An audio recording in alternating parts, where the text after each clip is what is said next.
What is going on, everyone? We're here. We're live. No, I'm not pulling a Gary. We're 5 minutes late. And to be fair, Gary has gotten much better about it lately. So we got to be fair to Gary.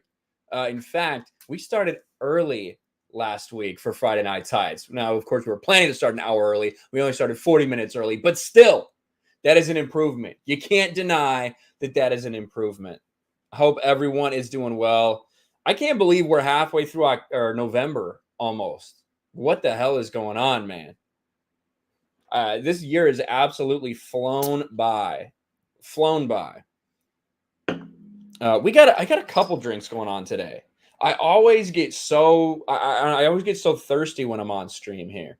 Listen, this is a big thing of water right here. That's gonna stay cold. I got two backups. Got two backup water bottles. Boom, boom. You guys know I'm always going to come with a Mountain Dew Zero, and this is the last one, so it's still got the plastic attached because I am too busy to take that shit off. Let's just be real. And then I found some of these sitting in the back of the fridge. Pre-mixed Jack and Cokes. Pre-mixed Jack and Cokes. So there we go. We got a lot of drinks ready for today. Where do you piss after all that? You know, my dick is so big that I only have to piss once every 2 days. Because even if it comes out of my bladder, I can hold it in before it gets to the end of my dick. That's how I do it. For the lazy alcoholic. I have seen those. I actually debated getting one of those for a football game one time. Literally like a pouch that you can put on your leg and you can piss into something that's strapped to the side of your leg. Did not do it. It wasn't worth it. It wasn't worth it. Ew, I seen ew.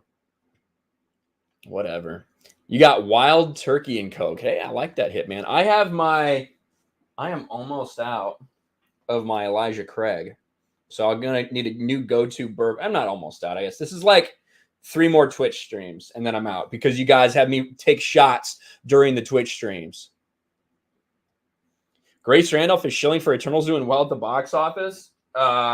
Listen, internationally, it did fine. Did fine internationally. It is an absolute bomb domestically. There's no one that can fucking change that. No way in hell. One of the worst drops weekend to weekend, a really bad Friday to Friday drop. And it's just also not made a lot of money domestically. When your headline from IGN is Eternals holds off Clifford the Big Red Dog to stay #1 at the box office, it's like, holy fuck, we're in trouble. If you need IGN to start creating headlines like that, you are in trouble. Man. We have Ruthie here in the chat.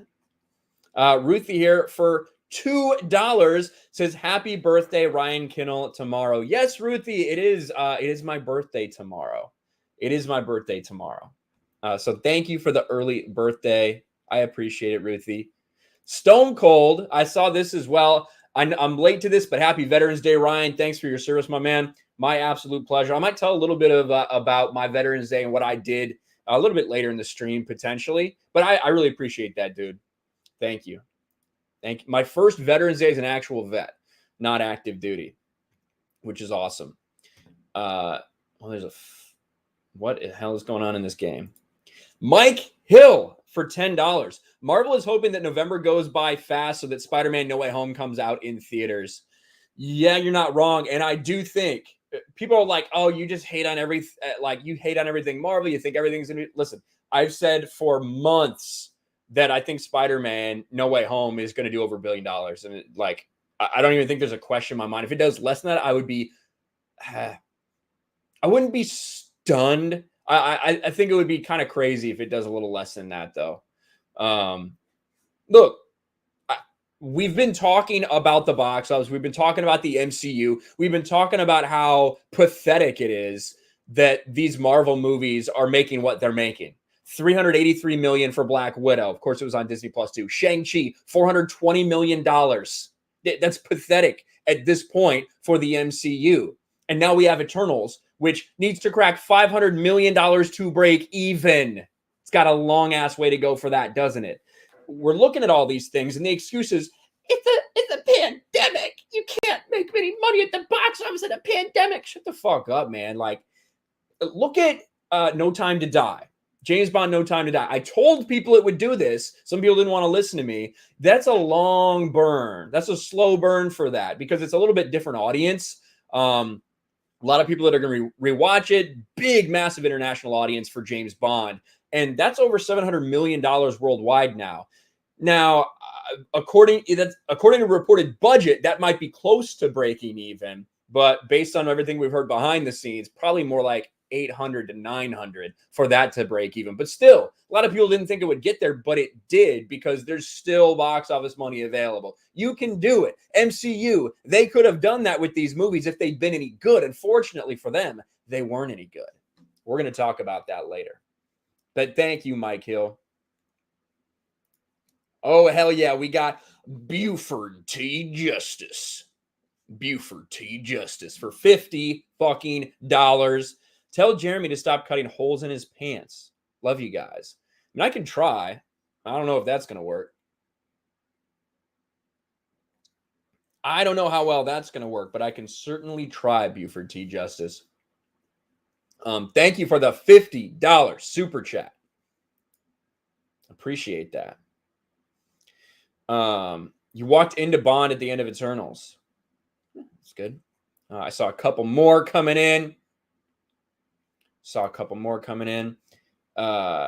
Gary said Ryan's turning 22. I'm not turning 22. I'm turning 33. I'm turning 33 tomorrow. And I actually have something to open up right here. I have something to open up here in a little bit. I have opened it. I have not looked inside it yet because I didn't want it to be like super loud because I know sometimes it's really super loud and annoying. I didn't want that to happen. Muggsykins for Canadian $5. Don't forget the actors in these MCU movies are also relying on being more popular, higher status in Hollywood from being in these movies. That's true. That's very, very true, Muggsykins. Didn't even think about that.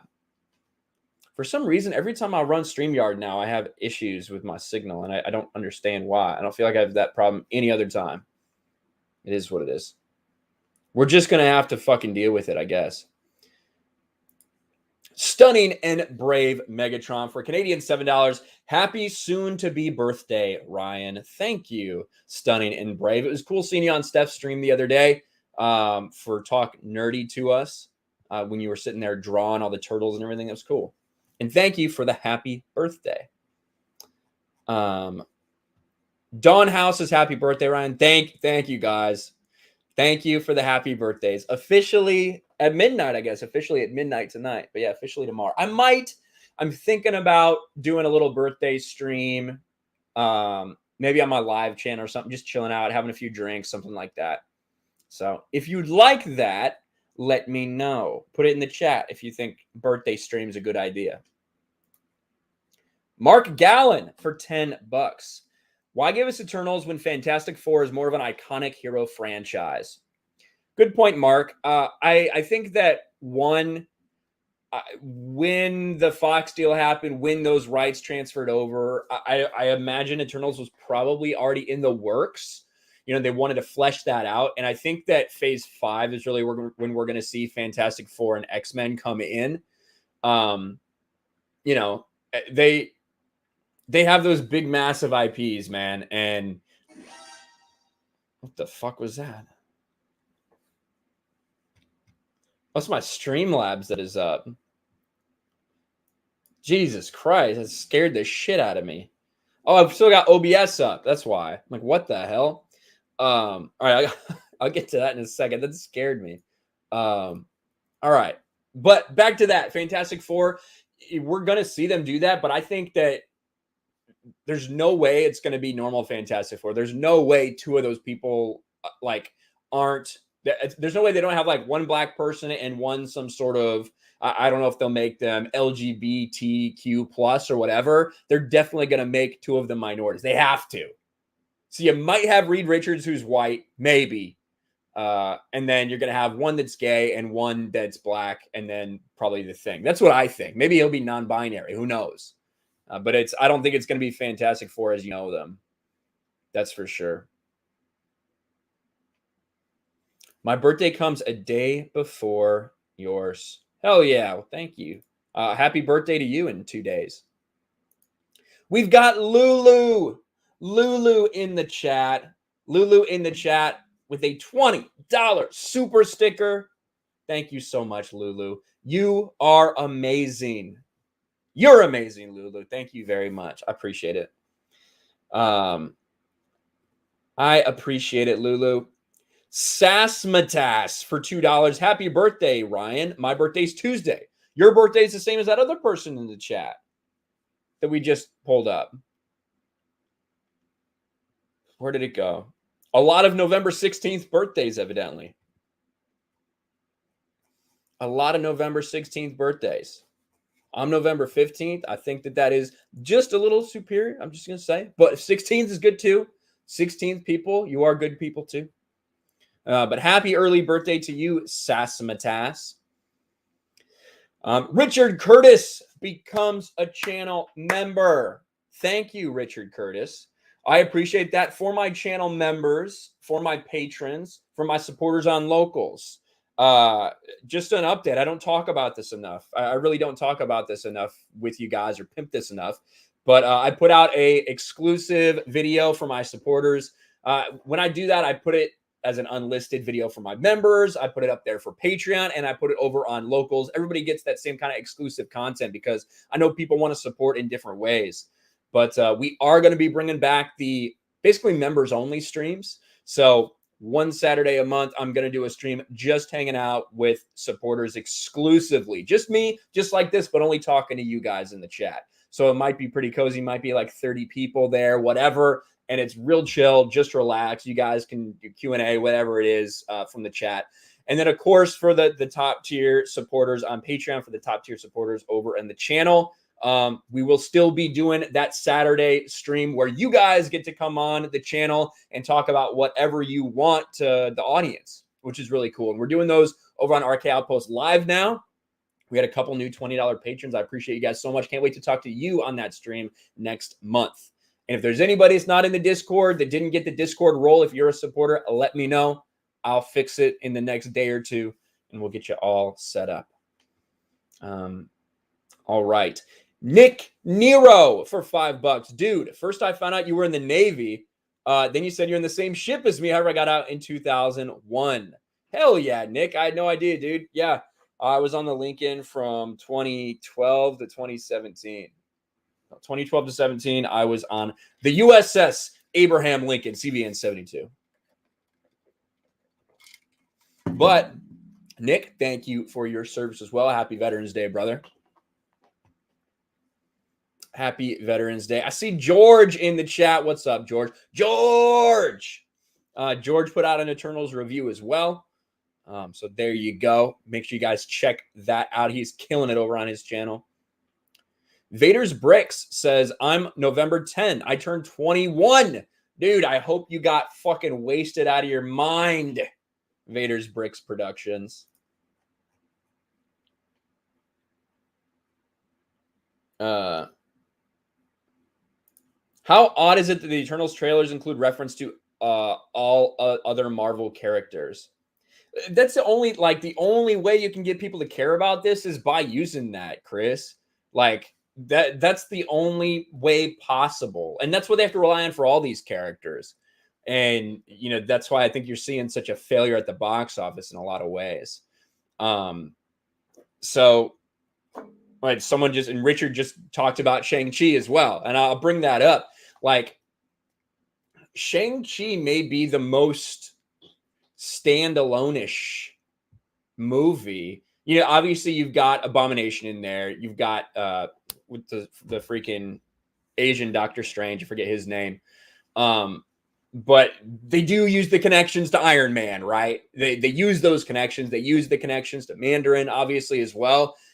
That movie, I saw portions of that movie, and the CGI on it is fucking terrible. The effects are fucking terrible on that thing. I don't know how we don't call Marvel out for the bad special effects they use when they have these budgets. Wong, thank you, Wong. Everybody knew what I meant when I said Asian Doctor Strange. Wong, yes.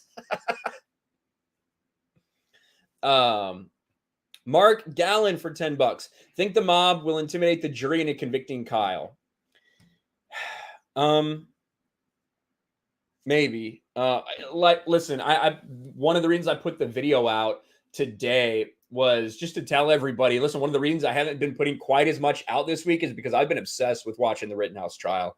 Because I just think it's really important to what's going on in our country right now, as far as the divide, as far as the mainstream media continuing to lie to people over and over again with our justice system, everything. I think it's really fucking important.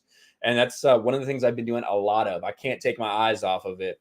And I may do a stream kind of talking, like doing some deeper explanations of that on Patriot Outpost. Maybe that'll be my first Patriot Outpost stream, if that's something you guys are interested in seeing. Because I think that would be, a pretty good thing to do. Have not streamed over there yet. Richard Curtis for 20 pounds just joined. Love Friday Night Tides. Keep up the good work. I'm drunk and about to go to sleep. Saw Shang-Chi yesterday. Had good bits, but was overall forgettable. Yeah. It's just a forgettable fucking movie. It really is. It's a forgettable fucking movie with extremely unfunny people. Like this, the stuff between Shang-Chi and Katie, like Aquafina was so cringe and terrible in that entire thing. Fuck. It's disgusting. But yeah, I agree, Richard. Thank you for the 20-pound super chat. Mexican Iron Man, 19 months at the Raging Ryan 3 level. Thanks for the VIP video this morning. Hashtag Team Breakfast Burrito. Happy birthday and keep up the great work in this war for our fandom, our culture, and freedom. Great job from brother Mike. Mexican Iron Man, always a pleasure to talk to you and to see you in the chat, to see what all the stuff you got going on, all the people you're promoting. Mexican Iron Man is fucking awesome. Thank you.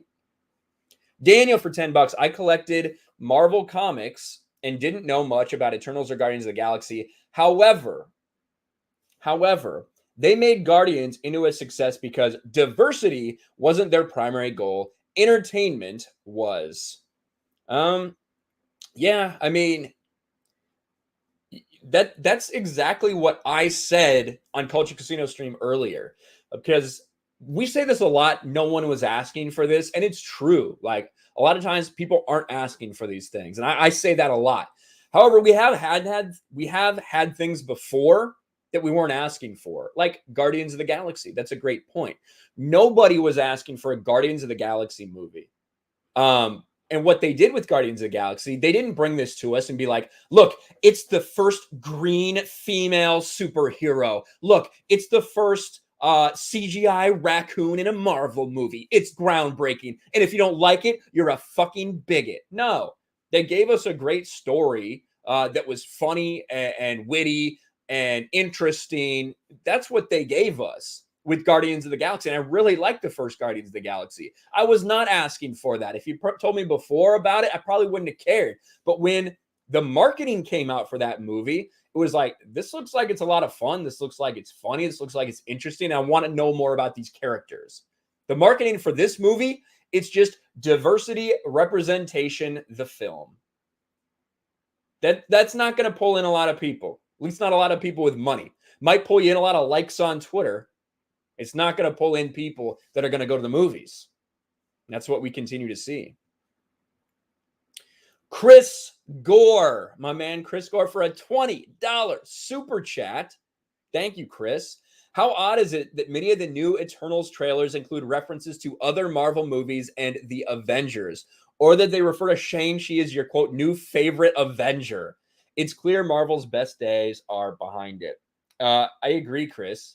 I agree that Marvel's best days are behind them. And I think this should be a wake-up call to everybody.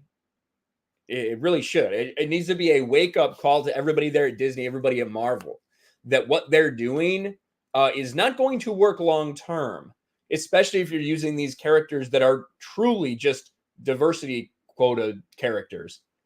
We're going to talk about all they announced at Disney Plus Day with Ironheart, with Agatha Harkness, all these things. We're going to talk about that. People aren't interested in that shit. They really are not. But thank you, Chris. And yeah, so what they're trying to do with Eternals is connect it to everything else because they know that this movie can't survive by itself. It cannot stand alone. So they want to connect it to everything else. And of course, they want to go off the back of Shang-Chi because there's this narrative out there that Shang-Chi is just some glorious success story, that audiences just love Shang-Chi. Come on, man. $420 million for this movie? Really? That's your great success? Come the fuck on. Who's the girl in the Alec Baldwin thumbnail, says Film Goblin. Ooh, you like her? Do you like her? She'll probably leave a loaded weapon laying around. You'll end up getting shot if you date her, but, you know, you can try. That's the Armorer.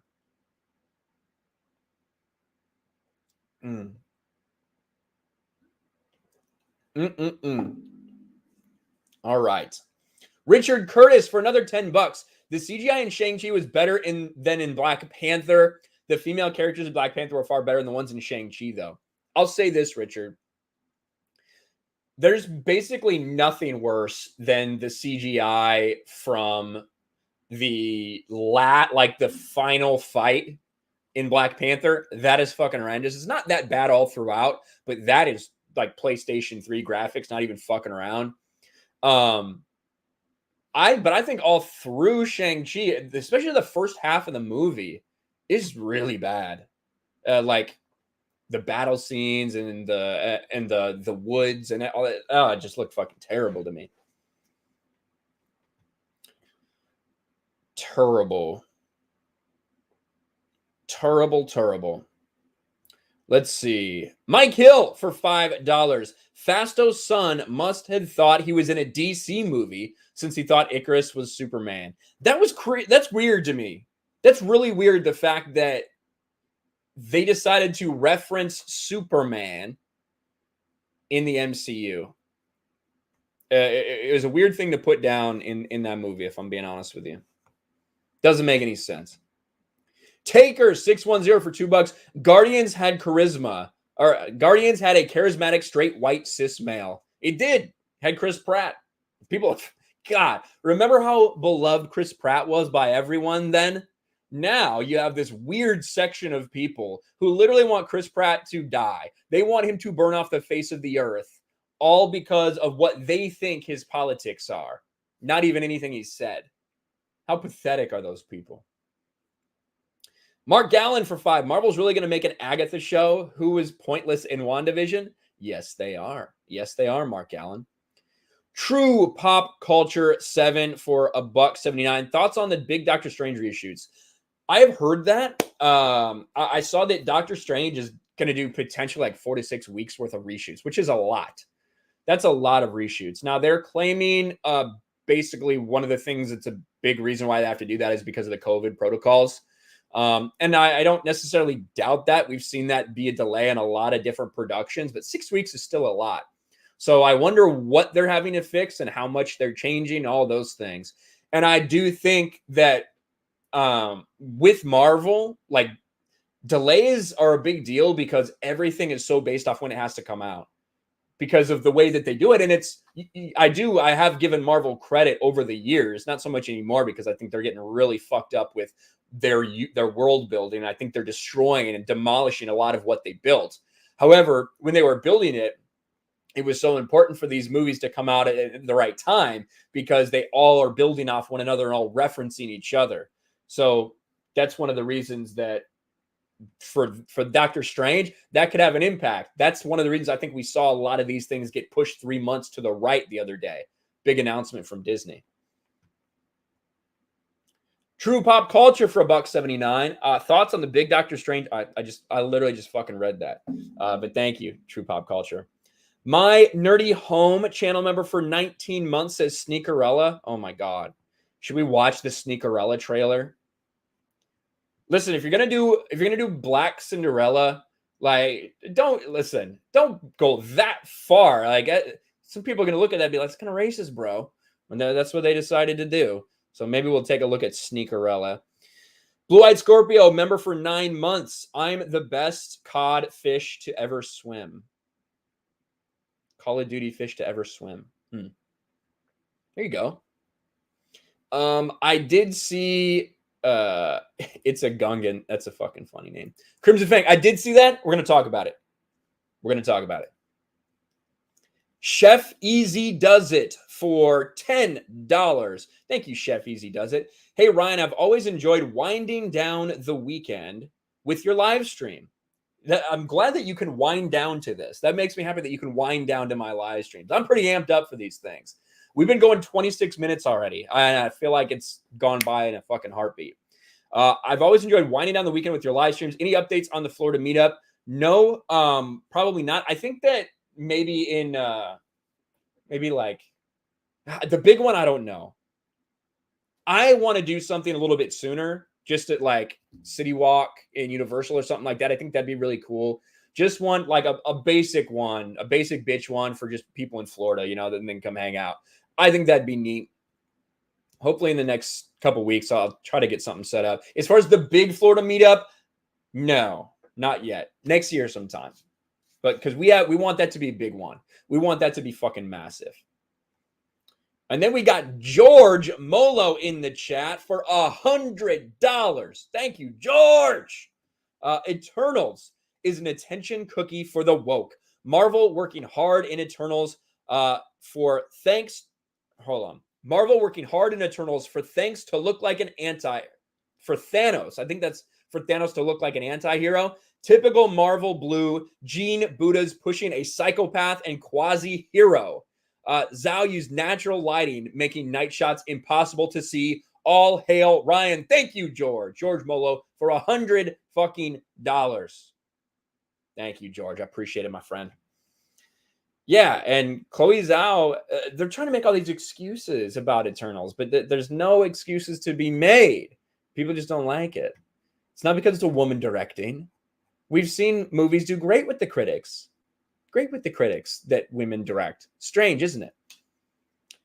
Amber Andromeda. And Amber, I got to give you a shout out. You became a $20 patron. Thank you so much for the support. For £5. Don't often do super chats, but this is a special occasion. Happy birthday, Ryan. It's officially the day in the UK. Have an awesome day. Fire heart. Thank you, Amber. Thank you very much for super chat. Thank you for your support. I really appreciate it. And thank you for the happy birthday. Thank you. Thank you. And why don't I'll take this moment here to open this. It's my first birthday present right here. All right. I know who this is from. Am I allowed to say who it's from? Am I allowed to say who it's from? Let's see. Yes. All right. So this is from my nerdy home. She sent me this to my P.O. box. If you want to know the P.O. box, it is in the description. I don't know what's in here.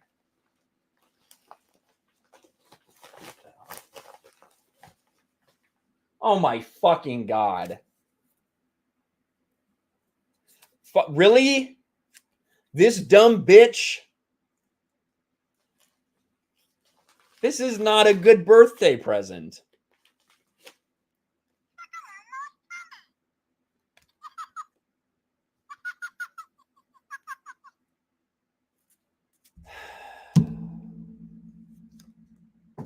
Yay! I got a Tickle Me Elmo. That's my birthday present. Thank you.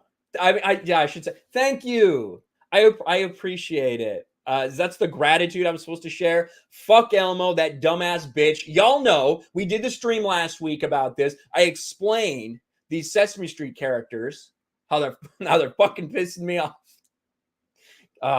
Fucking Elmo. That is not what I thought it would be. Oh, there's a card too. There is a card.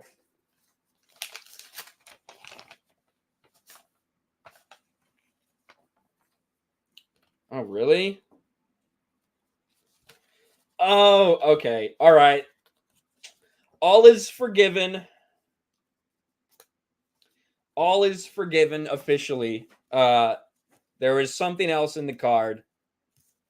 All right. We've got Pizza Hut gift card. We've got Domino's gift card. And we've got a fucking Taco Bell gift card. All is forgiven. Thank you, my nerdy home. That is an awesome fucking birthday present. $15. I could buy almost an unlimited amount of food. God, that scared the shit out of me. I can buy almost an unlimited amount of food for $15 at Taco Bell. Yes. God. This, all right. I'm happy again. Elmo, you sit in your fucking corner, you dumbass bitch. Thank you. That is a good birthday present. That is a good birthday present. Oh my gosh. All right, let me get these couple Streamlabs because I saw a few come in. Holy shit, George Mola over on Streamlabs for $100. Thank you so much, George. Holy shit. Happy birthday, brother. Have some drinks on me. My best to you and your channel. Love your amazing channel, and all you do is both educate and entertain. All hail to a hearty, happy birthday. Thank you. Thank you, George. Appreciate it, my friend. All the best to your channel as well, dude. You are fucking killing it over there, man. Thank you. Your black nerdy homie for $5. Happy belated Veterans Day, Ryan. I was just like yesterday. You inspired me to watch The Big Bang Theory to prepare for this year's Vegas BoomerCon. Keep up the amazing work with the content. You've been on fire since you returned from Boston. Thank you. Thank you. You're my black nerdy homie. Appreciate it, man. Graft Tanker 98 for $5. Disney is completely destroyed from our childhoods. I will not even spend money at the parks. Hollywood has ruined our childhood. You're not wrong, Graft Tanker. You're not wrong, my friend. George, thank you. Thank you, my friend. I appreciate that. Where is this? Taker 610 for $5. May I request something of Perry Chan? Screaming Ryan face pasted on the emerging Celestial and Eternals. Also, cast of FNT of the Eternals. Who is who? That is a good one. I feel like I have to be Icarus. Yeah. Because I feel like I'm the most evil of us all, right? I feel like I'm the most evil of all the people on Friday Night Tights, if I'm being honest with myself. I think Az is obviously Ajax. It's got the tits for it. That's a good question, though. Jeremy is Sprite. I know that one for sure. Quarter Black Garrett would have to be Fastos. We don't have another option, so there's that. I have no idea what this name says. But it is a £17.99 super chat. It doesn't say anything. Thank you so much. I don't even know how to say your name, but I really appreciate the super chat, man. I assume you're a man. I don't know. It's a Gungan for $10. $10. Put it towards a Microsoft or Microtech OFT. Now you live in a state where you can actually own one. Hold on. I do have something Microtech.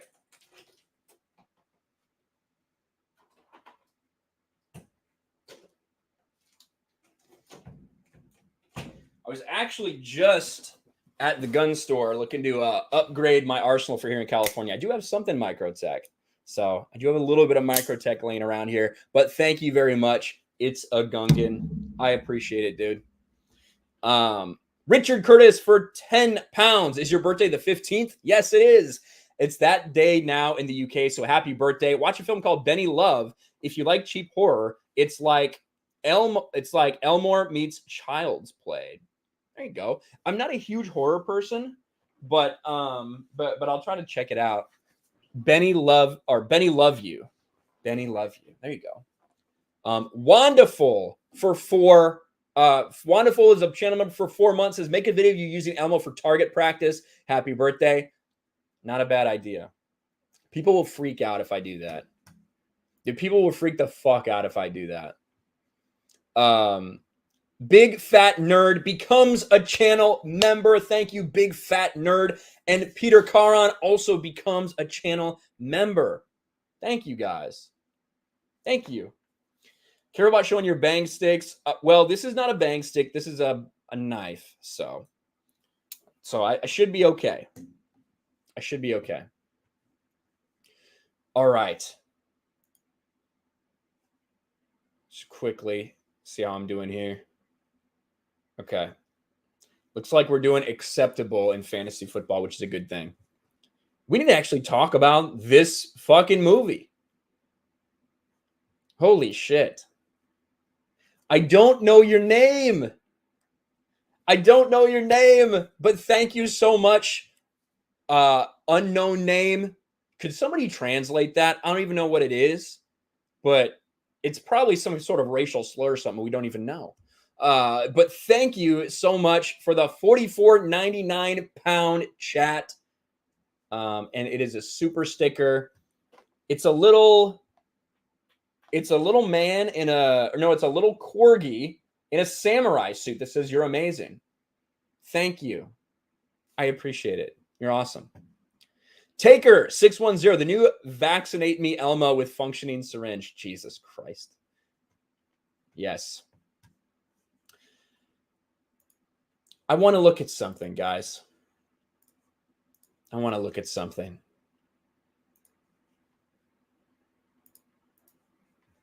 I see Quarterblack in the chat. What's up, Quarterblack? Does Quarterblack have a wrench? No, he doesn't. I need to get him one. Quarterblack, we just did castings. We just did castings for Eternals for FNT, and I had to make you Fastos because I really didn't have another choice. I really didn't have another choice. So I kind of apologize, but not really. We got to talk about this shit right here. We got to talk about this shit right here because this is something we've been talking about for quite some time, that eventually you can't hide it forever. Eventually, you can't just sit there and put out garbage that nobody wants. You can't just focus on identity politics. Eventually, your chickens might come home to roost.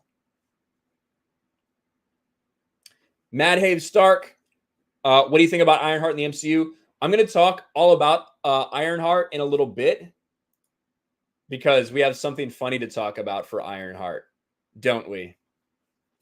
Did Marvel get Ironheart named from an Iron Man porn parody? Maybe. We're going to talk about that. If you are a Disney investor, if you're a Disney stockholder, and all of a sudden you think everything's fine, you're making money hand over fist. Yeah, these last couple MCU movies, they didn't do great, but everybody's telling you it's a triumph. We should be good, right? And then you look at your stock. You look at your stock after the quarterly earnings report drops, and you realize that Disney Plus subscription has slowed to a crawl. You realize that in this quarter, with all these movies that they released, they actually lost money overall. And you start to think maybe this hasn't been such a good idea. Maybe we should reevaluate the way that we are treating this property. Maybe we should reevaluate pushing diversity, inclusion, and representation ahead of actual quality storytelling, because that is the bottom line. That is the root of what's going on with the Marvel Cinematic Universe right now. And you can see Marvel failing, Disney Plus slows, stock drops. And yes, after we found out that they missed their mark, Disney Plus only reached 118 million global subscribers, and it had a sharp decline in growth during its fiscal fourth quarter. Because it was supposed to get to 126 million, they did not even get close to that number. So the stock reacted appropriately. But you know, maybe you're thinking to yourself, Disney investor, Disney stockholder, it's okay. We have Disney Plus Day the next day. And they did. November 12th, Disney Plus Day. The day that Marvel is going to announce all these incredible things that they're doing, all of these great Phase 4 shows that they're putting exclusively on Disney Plus. That'll help things, won't it? Man, that doesn't really look like it helped at all, does it? And that's because the things that they told us are just more of the same crap that no one has any faith in anymore. Moon Knight, She-Hulk, and more, all the MCU announcements at Disney Plus Day. And let's go through here. X-Men 97.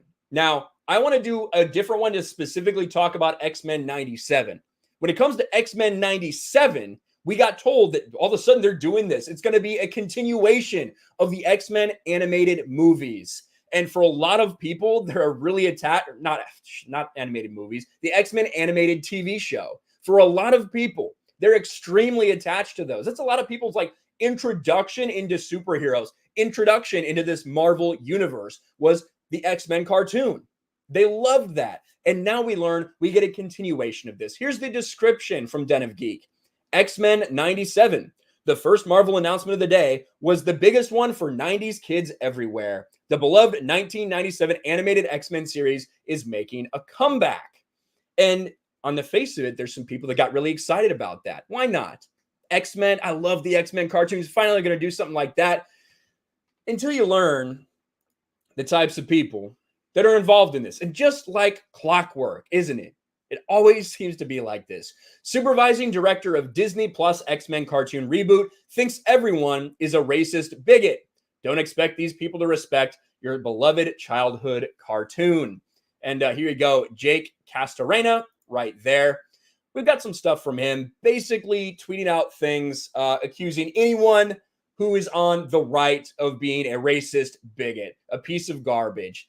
Things like this. Rad tweet brought to you by some rad facts. Impeach Trump, Cheeto, 25th Amendment now. This fool sucks. Fuck Trump. He's still your boy. Fuck you too. Man, it's going to be great, isn't it? It's going to be great for this person to be handling this continuation of a classic beloved series from so many people who grew up in the 90s. See, racism doesn't take a day off. Are we great yet? Hashtag defund the police. Hashtag Black Lives Matter. Hashtag all cops are bastards. Man, what a nice dude. What a nice dude. Retweeting things about Star Wars fans hating or bullying Kelly Marie Tran off of social media. Of course, that's not true. Of course, that's not true in any way, shape, or form, but this is him. So look forward to that, I suppose, at your own peril. I think it's a safe thing to bet. Stop getting excited for these things because the people that are in charge at Disney and at Marvel, so often they end up being exactly like this. But if you want to be excited for it, I guess be hesitantly excited for X-Men 97. But what else did we get? What else did we get here? Per Marvel, X-Men 97 is an animated series that explores new stories of the iconic 90s timeline of the original series. Moon Knight. Moon Knight got announced. Now, I will say, of all the stuff, I think that Moon Knight has the potential to be the best. I think Oscar Isaac is a really great actor. And Oscar Isaac, not Isaacs. I think Oscar Isaac is a really great actor. And just the tone of the trailer looks like it could be cool. But again, it's Marvel. So I'm not going to take anything for granted when it comes to them. She-Hulk, one of the better tokenized characters in the MCU. We didn't see a lot of this. However, we did see a glimpse of her classic suit. But we also saw her with Bruce Banner standing behind her, acting like the cuck that he is. So She-Hulk, maybe some people might be excited for She-Hulk. Ms. Marvel, absolutely no one could be excited for this. And they already brought in brown girls can't be heroes into this. So in the first teaser, we saw that play out. Marvel What If Season 2, I guess some people might care about that. Echo will be introduced in Hawkeye, played by Aleka Cox, the character of Maya Lopez. Read more about her here. Spider-Man freshman year animated Spider-Man series. I don't know. I Am Groot. Adorable shorts aimed at a younger audience. That's not really anything that anyone is going to subscribe for. And then, of course, Ironheart. Ironheart was previously announced, but this is the first look we've gotten at the very literal logo. The series will star Dominique Thorne as Riri Williams, a genius inventor who creates the most advanced suit of armor since Iron Man. This is a failed character from the comic books, and they're deciding to make a show for. We see this time and time again. These characters that fail, but then they push them out anyway, because that's what they're supposed to be. It's just supposed to be a virtue signal. That's what Riri Williams is. You have Agatha House of Harkness, focused on the character from WandaVision that really nobody wants to know anything about. And of course, you have Marvel Zombies, based off what they did in What If. And you have Secret Invasions, all the makings of Marvel's first big team-up opportunity on Disney+. A crossover comic event series showcasing the factions of shape-shifting Skrulls who have been infiltrating Earth for years. And there's old Samuel L. Jackson. This was it. This was Disney Plus Day, and that's all they gave us. Some TV shows that nobody really cares about. Are you really surprised that this is what they ended up with? Marvel stock did not make a comeback as they had hoped it would, because people, quite frankly, are getting tired of the same old shit from the MCU over and over again. Not exactly a who's who, an exciting list, is it? Not really.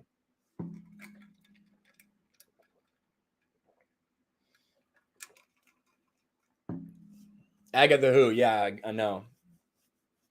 Agatha Who. You know what I also hate about that? Hold on. I need to go back to that Samuel Jackson one. I fucking hate.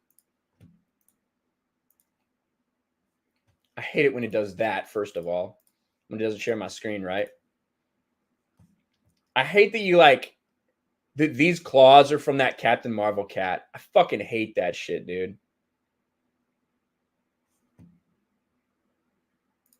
I hate that shit. All right, let me catch up with super chats. Then we gotta hit Ironheart. We gotta hit Ironheart real quick. Let me fucking get this. People are asking for the dumb Elmo. This is the type of person that the MCU is geared towards right now. This person. People who spent far too much time tickling Elmo instead of talking to normal people when they're growing up. Fucking. All right, let's get some of these super chats. Where are we? New vaccinate me, Elmo. Yes. Richard Curtis for £5. Pretty sure Jeremy would say you would be Sprite of the Eternals. Don't know if I'd very strongly disagree. There's only so many characters. There's only so many characters out there. And looks like those games are basically over, so we're going to turn that off there. Thank you, Richard Curtis. I read that one. Mike Hill for $5. I guess Saturday Night Live must be desperate looking for hosts with Simu Liu hosting next week. Hey, Simu. Congratulations, Simu. I've never seen someone celebrate so hard for their movie not making any money. That was incredible. Incredible job. Okay. All right. So I don't know exactly how to say your name. It's the Japanese name who gave a bunch of super chats earlier. Thank you so much. Says, please collab with EFAP more. I love the EFAP guys. I love Mahler. We talked to Mahler a lot over on Friday Night Tights. Obviously, he does the Real BBC with Gary and Az now. And yeah, like I don't. Anytime they want me on, absolutely, it's an honor to go on EFAP for sure. And we like talking to those guys on our channels too. But thank you for the super chats and thank you for that message. Let's see. Hezekiah Duckworthy for $2. X-Men Evolution wasn't as good as 90s X-Men. Yeah, like 90s X-Men, people love that shit. And I feel like it's going to be ruined and bastardized by the people in charge. Just a feeling. But it's a feeling that we just see it overall. Over and over again, we see this shit. Super sticker from the Japanese name. A little corgi going like, thank you, like this. Thank you very much. Japanese name for £8.99. I appreciate that. Snyder Steppenwolf says you're hyped for She-Hulk, Moon Knight, Echo, Hawkeye, Marvel Zombies, Secret Invasion, X-Men 97, and prequel Spider-Man, though. Damn. Then it's a good day for you. I think for me, Moon Knight's really the only thing that looked interesting in that. She-Hulk, we know Dana writes, or Dana, what is it? Dana Schwartz is the writer for that. We've had run-ins with her before. Not a big fan, and considering she's in the writing room, I don't have much hope for that. But I like the look of the costume that we got. I don't think that'll be ultimately what she looks like. It's probably going to be like what they did in Supergirl when they gave her that for like 2 seconds to make a comment about it. I guess we'll see, though. Michael Watson for $25. Thank you, Michael. You guys are fucking killing it today. You're awesome. Now I'm afraid they will fuck up a reboot of Street Sharks, SWAT Cats, and Biker Mice from Mars. I mean, they could, like, that's the thing with Disney. All they're doing is taking their IPs and things that are done before, and they're pushing out reboots. They're pushing out continuations. That's all they're doing. That's all they're doing. I can't say any of those I'm like super attached to. But yeah, man, I feel you, especially the ones from your childhood. That's the thing. Those continuations are meant to be for you, right? Like X-Men 97, they're going to make that. They're going to come out with it. And some people are going to be like, it's for kids. And it's like, no, it's actually not. It's geared. The reason it's a continuation of that series is because it's geared towards people like us who watched that growing up. That's who it's geared towards. Otherwise, it wouldn't be a continuation. It would just be a new fucking thing. No kids now would care about what came back then. And that's the thing that a lot of people can't understand. Hyperion for $5. Thoughts on the Obi-Wan show? I think it'll destroy what little canon is left in Star Wars. The show will be trash, in my opinion. Keep angering the weirdos. I will, Hyperion. I will.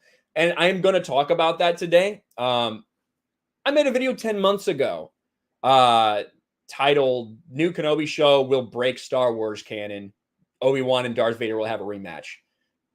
Suddenly relevant again because they told us they were going to do this. And now somehow people are shocked or didn't see it coming. Pay fucking attention next time, I guess. Like, they told you exactly what they were going to do. I told you exactly what they were going to do, and they've done it now. And yeah, I'm definitely going to talk about that, Michael. Or not Michael, Hyperion. Mr. Grant Gregory for Aussie, $2. How was the Renaissance Fair? It was fine. It was a small little Renaissance Fair that I went to on Saturday. Nothing to write home about, that's for sure. But thank you, Mr. Grant Gregory. Cash Kester, member for 2 months. I had the 1/6 scale of 90s Cyclops and Wolverine. That scared me. That announcement about bringing back the show pisses me off. There you have it from someone themselves who is very attached to that show. I feel you, Cash. Thank you for being a member for 2 months, man. Sorry to hear about that.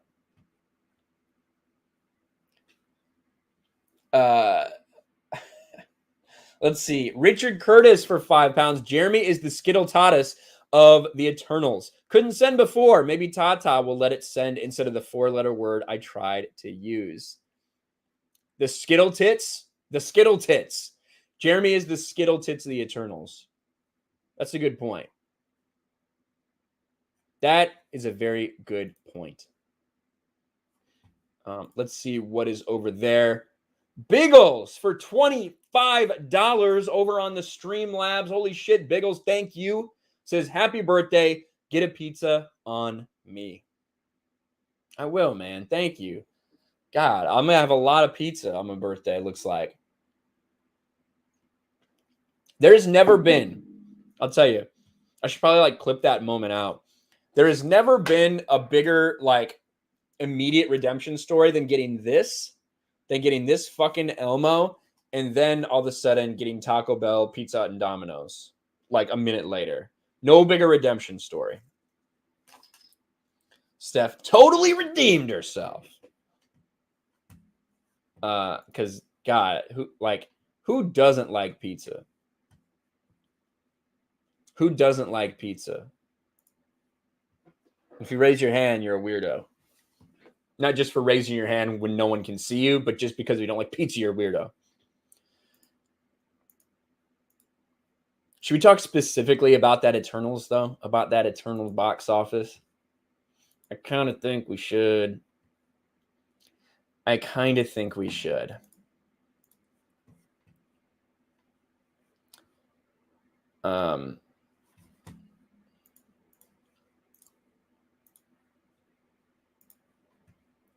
You just raised both, says Billy Badass. You raised both. You raised both your hands when I asked that question.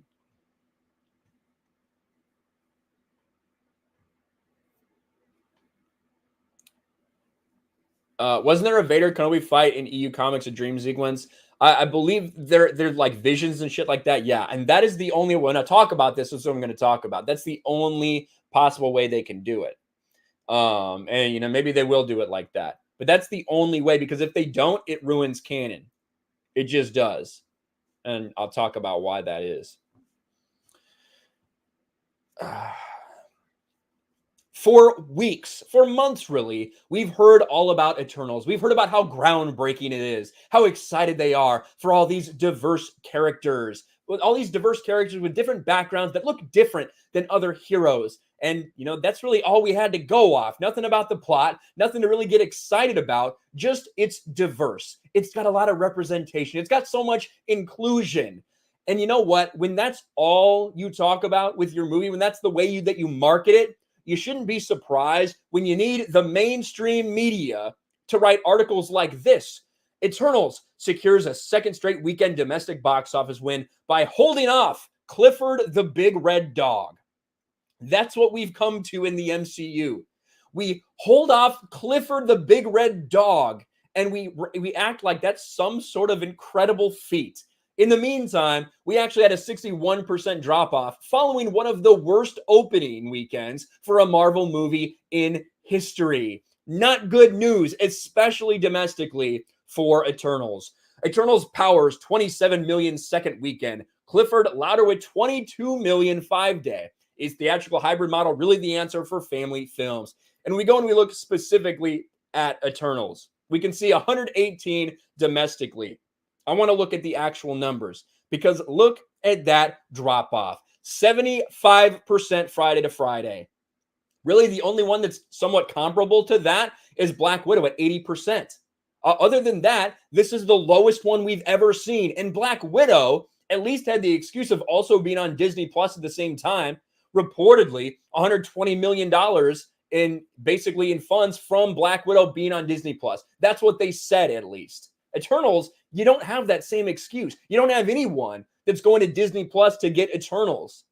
The simple fact is, whether it was the poor marketing you did for this movie, whether it was the fact that it was all about diversity and representation, whether it was the critic reviews, or whether it was the real audience scores that got out there. Clearly not the ones from Rotten Tomatoes, which they locked for a while, didn't they?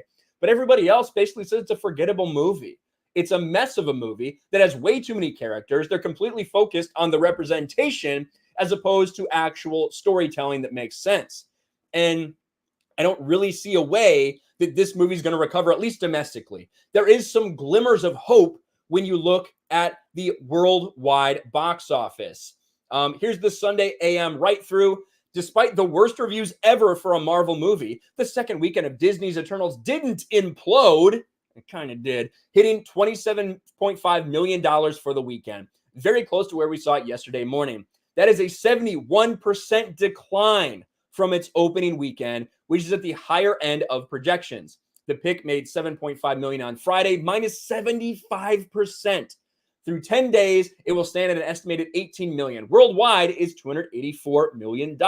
So the international numbers is the one thing they can kind of hang their hat on right now and say, well, at least it's not a complete bomb yet. You can say yet.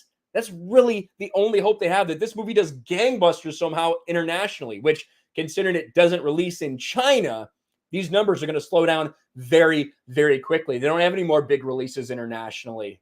They don't have any more big countries that they're going to open up in. That's not going to happen for Eternals. So this movie needs to make $500 million right now.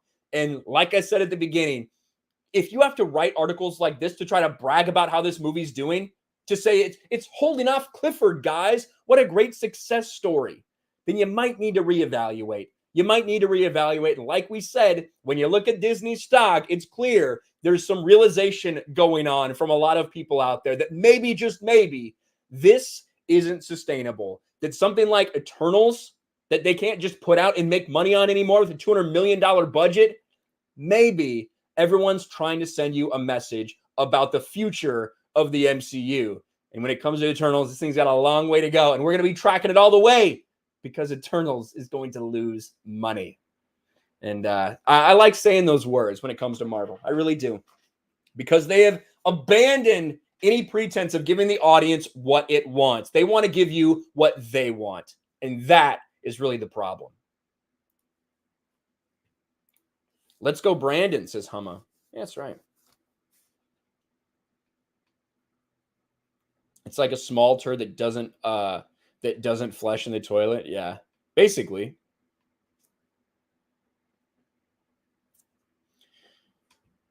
Basically, the Eternals eternally sucks. Sucks. Clifford is the Celestial. Maybe. Yeah, that movie looks terrible. That Clifford movie looks awful.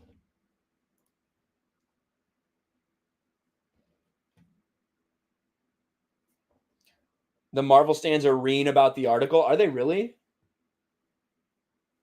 That's interesting.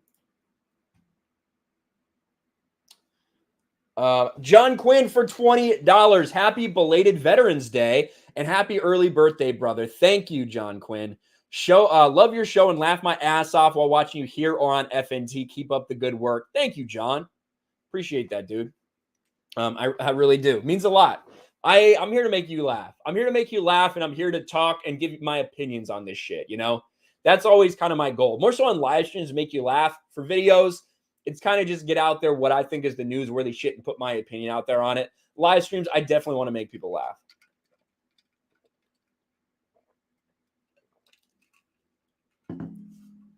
MCU stands. Yeah, that's right. Clifford the Big Red Dog may be a great film. It might be. It might be. I'll be interested to see what it does against Ghostbusters next week. I personally think that Ghostbusters may not do as well as a lot of people think it will. I think it'll have a good run. I don't think it'll be a massive opening, but I don't know. I haven't looked at anything for that because although I really like Ghostbusters and Ghostbusters 2 as well, I'm not attached to it. I'm really not.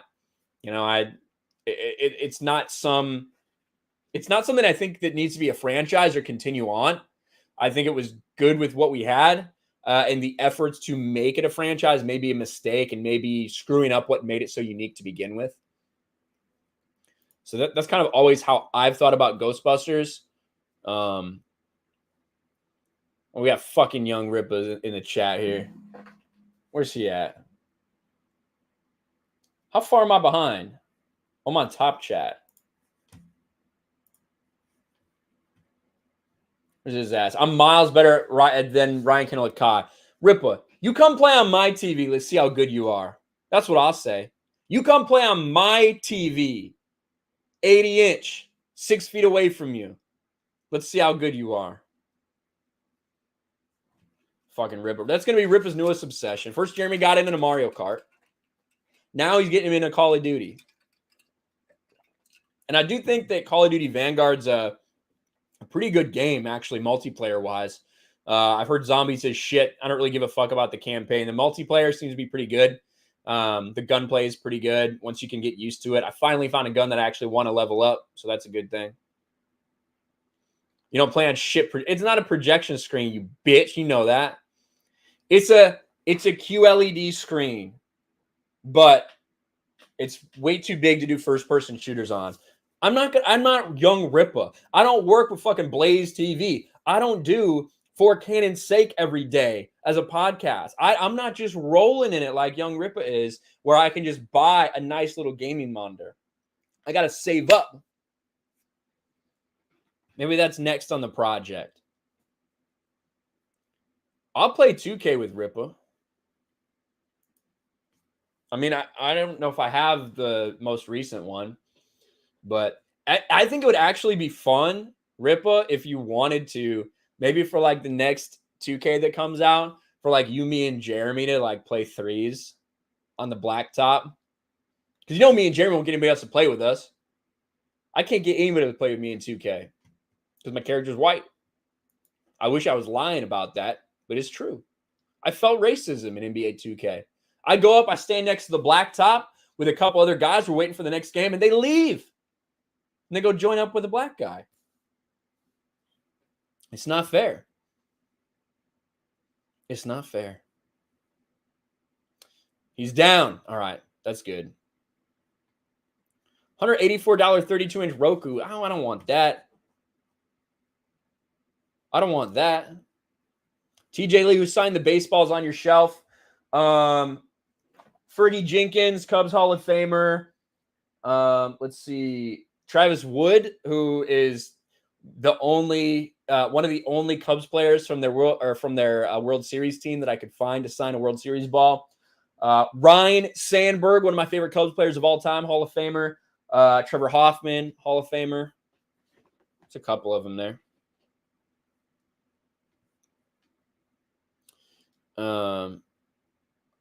Systemic schisms, yes. All right, let's catch up with these. Alex McCarthy for $2, 7-Eleven pizza. Happy birthday. Thank you, Alex. 36 on November 21st for me. We got a lot of November birthdays in the house.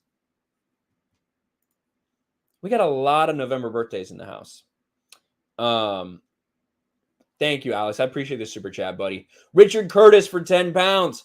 Baps is the UK word for bread rolls that I will use in future for the word that would follow Skittle. Skittle Baps. So instead of Skittle Tits. All right. I'll try to remember that. Kamikaze for $5. Victoria Alonso claimed diversity is how the MCU has been successful, which isn't true. So they're probably putting all their egos in that basket. Let me see if I can find that shit. Victoria Alonso, Captain Marvel, X-Men.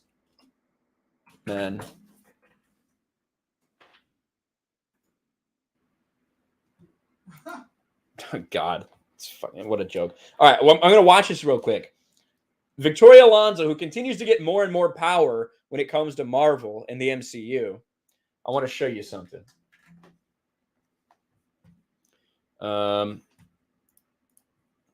Let's see. Share system audio.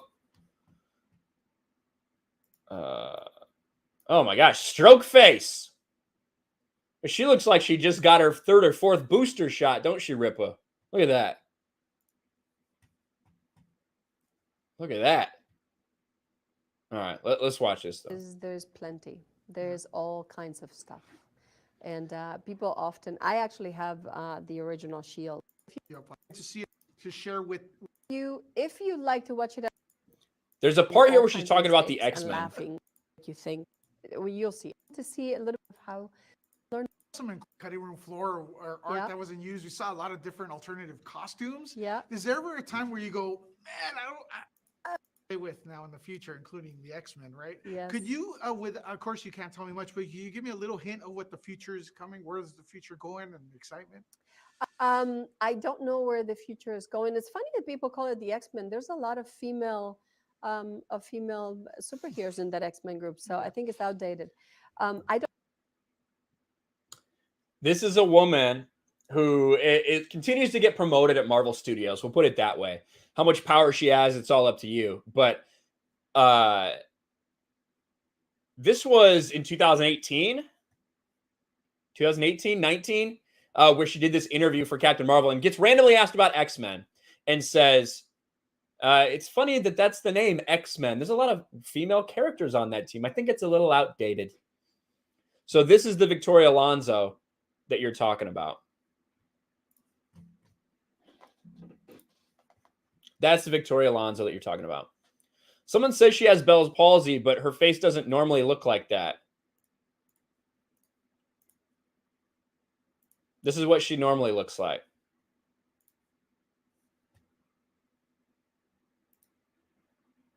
So I don't think that that's true.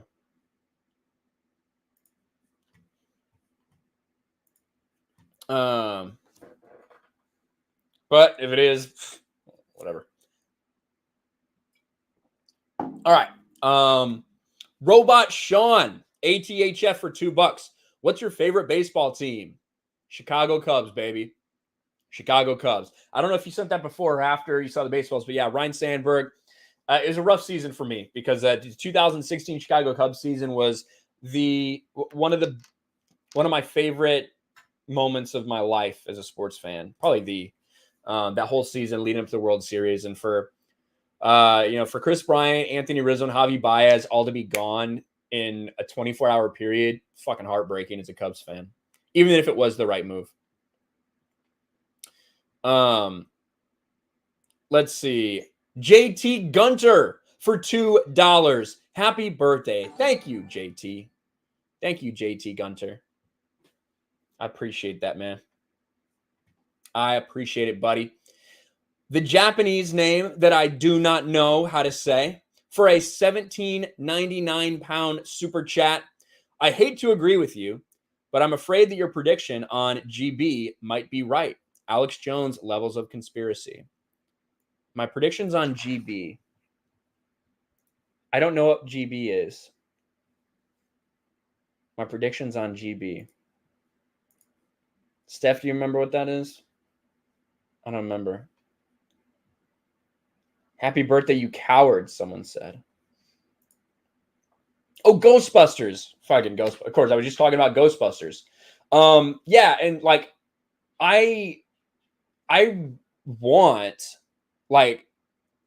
it to be good, not necessarily because I'm like a huge fan. Like I said, I want it to be because I know there's a lot of people that love it, and I know there's a lot of people that hated 2016 Ghostbusters. So I'm hoping that this movie is really fucking good.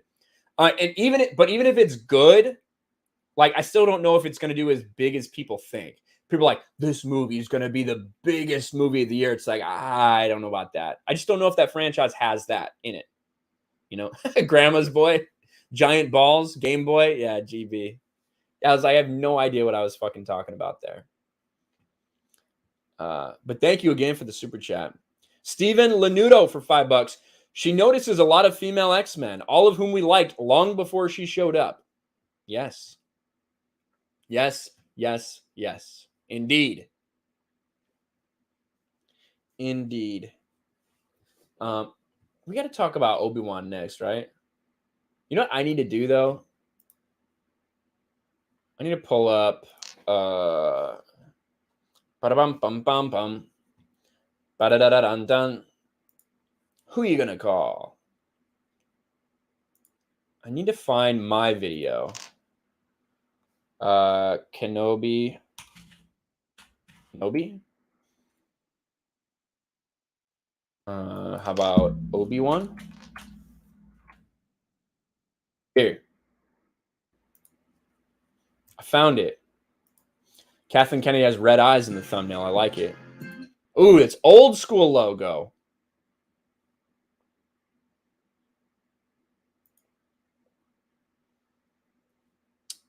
I'm even wearing my Cubs World Series in this shit. That's funny, actually.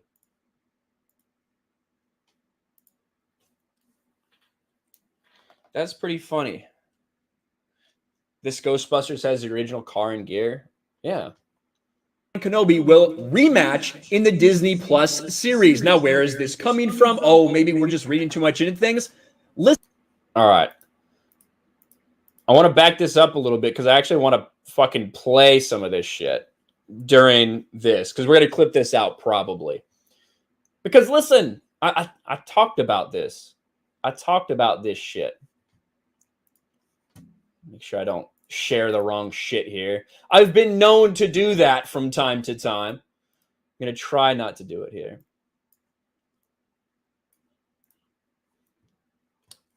Bum, bum. God, just moved the wrong fucking thing. All right. Share system audio. That echo. I fixed the echo. The echo is good. The echo's good, ladies and gentlemen. One of the big things that people were looking forward to on Disney Plus Day was the Obi-Wan Kenobi teaser. Now, if we were supposed to get more of a trailer at some point that ended up just being kind of a behind-the-scenes teaser, that's kind of up for debate. A lot of people were expecting a lot more. But one thing that a lot of people took note of was that they definitely seemed to indicate, and not for the first time, that Obi-Wan would indeed have a rematch with Darth Vader. Darth Vader versus Obi-Wan Kenobi rematch revealed in Star Wars spin-off's first look. And the idea that some people are just finding out about this for the first time is kind of crazy to me, to be honest. I made a video right here. Obi-Wan and Darth Vader will have a rematch. Disney Star Wars keeps destroying canon. December 12th, 2020. Right now is November 14th when I'm recording this, when I'm making this video, when we're doing this stream. 10,000 views. Hey, not too bad for my channel back then. And look at the thumbnail. What a great thumbnail this is. This will break canon. This one doesn't count. With Kathleen Kennedy with red eyes. Maybe I should do that again for the thumbnail of this video. But I talked about this. And now, for the first time, some people are actually seeing it for themselves and realizing that this might break canon. Let me show you what I'm talking about here. This is Movies That Mar with the Viking. And tweeting this, I don't know what that is. Obi-Wan Kenobi teaser. Glad Ewan and Hayden are back. Hashtag Star Wars, hashtag Obi-Wan, hashtag Disney Plus. Let's take a watch. There's a hunger for this character to come back. The fans have been waiting long enough, you know? Something that's extremely exciting is the return of obviously Ewan McGregor as Obi-Wan Kenobi. This is quite a dark time that we're coming into with him. Just being a Jedi, it's not safe. There's Jedi hunters out there. At least he has this one task left, which is to keep Luke safe. That's definitely a starting place for our story. The interesting thing is going to be where it goes from there. Which is completely off planet, just so we're aware. The most beautiful thing of all is that it's brought me back together with Hayden. We are bringing back Hayden Christensen to reprise the role of Darth Vader. We couldn't tell the story of Obi-Wan Kenobi without addressing Anakin or Vader. Have another. And that's the shot that a lot of people are taking away. It's the shot I put in the thumbnail of this video, actually. And this is Obi-Wan facing off with Darth Vader. Let's go to the end and we'll talk about it. Swing at each other might be quite satisfying for everybody. We hope that you enjoy it as much as we enjoy making it.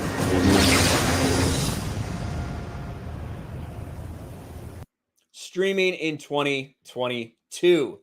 Now, someone said female director, red flag. I wish I could have gone to, the person who actually put this out here. Let me see if I can refresh this for a second. Because it's actually like from somebody else. But of course, they had me blocked. I want to check this out. All Things Kenobi. Oh, I'm blocked by All Things Kenobi. What a fucking surprise. I have no idea who this is. Obviously, they're bitch made because they already have me blocked. But the takeaway that people are seeing is that image of Darth Vader facing off with Obi-Wan Kenobi. And I said it 10 months ago when they told us they would do this. 10 months ago, they said it'll be the rematch of the century. That's what Kathleen Kennedy said. That's the verbiage that Deborah Chow said as well, that they would face off again. And I said back then, I'm going to say it now. If you do this, if you physically have them encounter each other and cross blades again, it ruins so much of what we saw in episode 4, in A New Hope, when they meet right then. You guys all know the quotes. You know the quotes from when Darth Vader's talking to Obi-Wan. You all also know in your hearts, if you're being honest with yourself, that meant the last time they had met, meaning when Obi-Wan left Anakin on Mustafar. Everybody knows that. But now you have people coming out and trying to say, well, it's not that specific. They could have met again. This is how destruction of canon works. It works when people try to take advantage of this situation. And the entire point of this Obi-Wan Kenobi series, in my mind, was to do this. It was to get Obi-Wan and Vader to fight again, to make you care about it. To make you, who hasn't cared about anything that Disney Star Wars has done, to care about it because you love these characters. You love Obi-Wan Kenobi. You love Anakin Skywalker and Darth Vader. And who wouldn't want to see a rematch of this? I have this on my wall for a reason. The Revenge of the Sith, Obi-Wan Anakin fight, an iconic moment in Star Wars because of the emotion, because of what it meant. And if you do this, that moment means less. The moment in A New Hope means less. That's why you should not be doing this. Now, is there a chance that they could do a Force Vision or something like that and fight? I suppose there is. Maybe they'll do that. Maybe Disney Star Wars, for once in the past decade, will actually care about canon instead of getting cheap claps, right? These cheap ways to use these characters. Maybe Disney Star Wars will change. Would you like to bet on that? I personally would not. But I guess all I can say about the situation is this. I've talked about it for 10 months that this is what they're going to do. Now, suddenly, you have people finding this same thing out. A lot of people are going to try to make excuses and say, oh, it doesn't break canon, doesn't do this.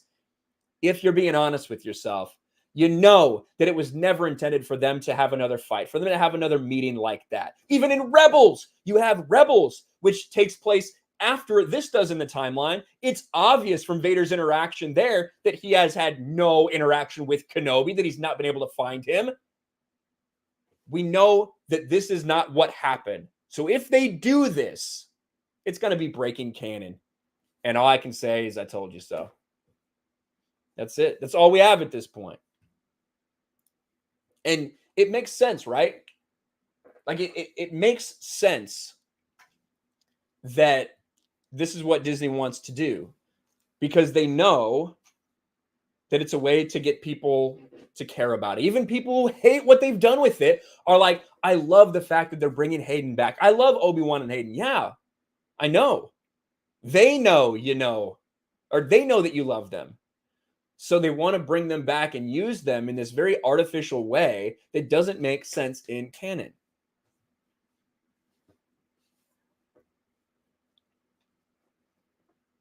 Rebels is like 6 years before A New Hope. Right.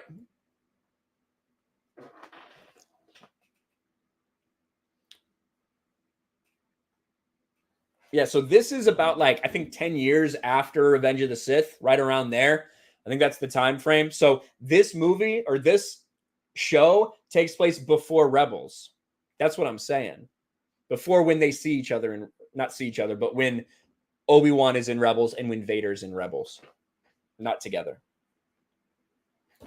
Now, if you want to do a situation, Billy Badass says, from what I understand, their engagement is going to be through dream sequences. You have only heard that from people that are hoping to make excuses, right? Like, they haven't told, no one from Star Wars has told us that. No one has leaked that. No one. That's just from people that are hoping to explain it away because they know that it breaks canon if they do it. Now, the one thing I'll say this. The one thing that I could realistically see them doing, and it's a good excuse, would be in Clone Wars, which I hate fucking Clone Wars, but in Clone Wars, there's like 3 episodes where Yoda is trying to go through these trials to be a Force ghost, right? To have the ability to be a Force ghost. And Qui-Gon's kind of leading him through it at times. And one of the things he does in that sequence is he faces Palpatine, I believe, if I'm recalling right. So I could see a situation where maybe Obi-Wan is trying to go through his trials to be able to have the ability to become a Force ghost. And so maybe he has to face Vader like that. Maybe that's why it's fired. Maybe it's on Mustafar. That's about the only way. That's the only way in my mind that they can do it and not break canon. So I guess we'll see.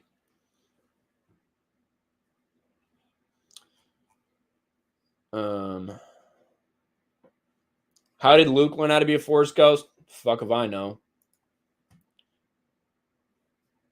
Disney Star Wars.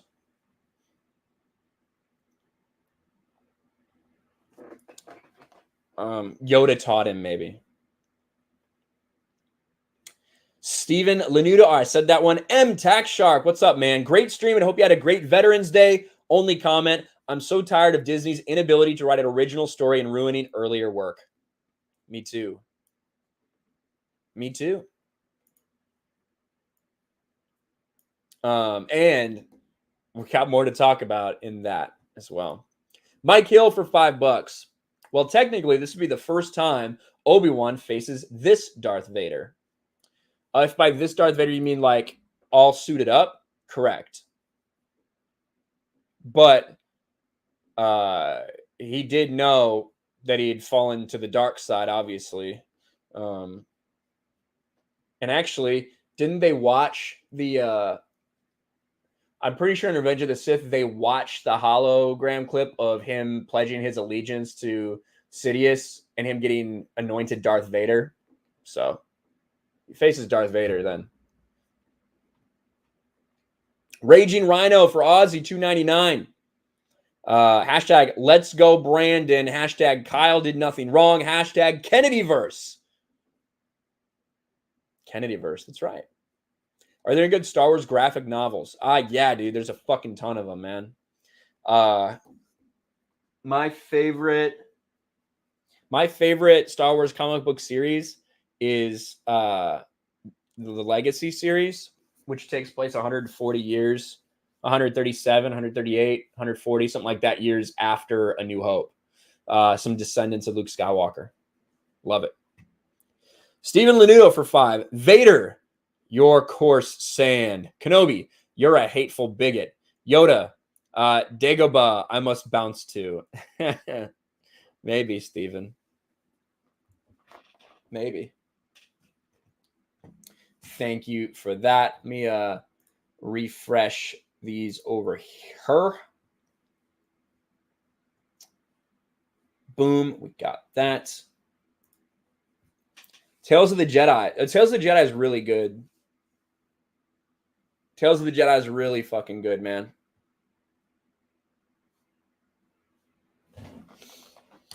Let me close some of these tabs. Close Eternals, bitch ass Eternals. Disney stock, done. Marvel, done. That guy, done.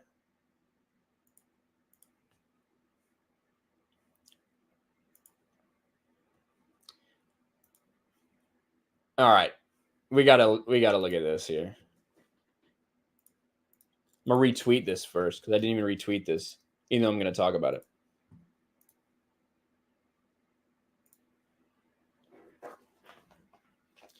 Even though I'm gonna talk about it.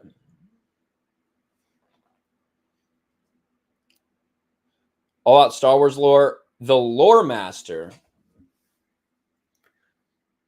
One video is about Obi-Wan's reaction to seeing Vader on Holo, realizing it's Anakin. Yeah, I've watched Lore Master a little bit.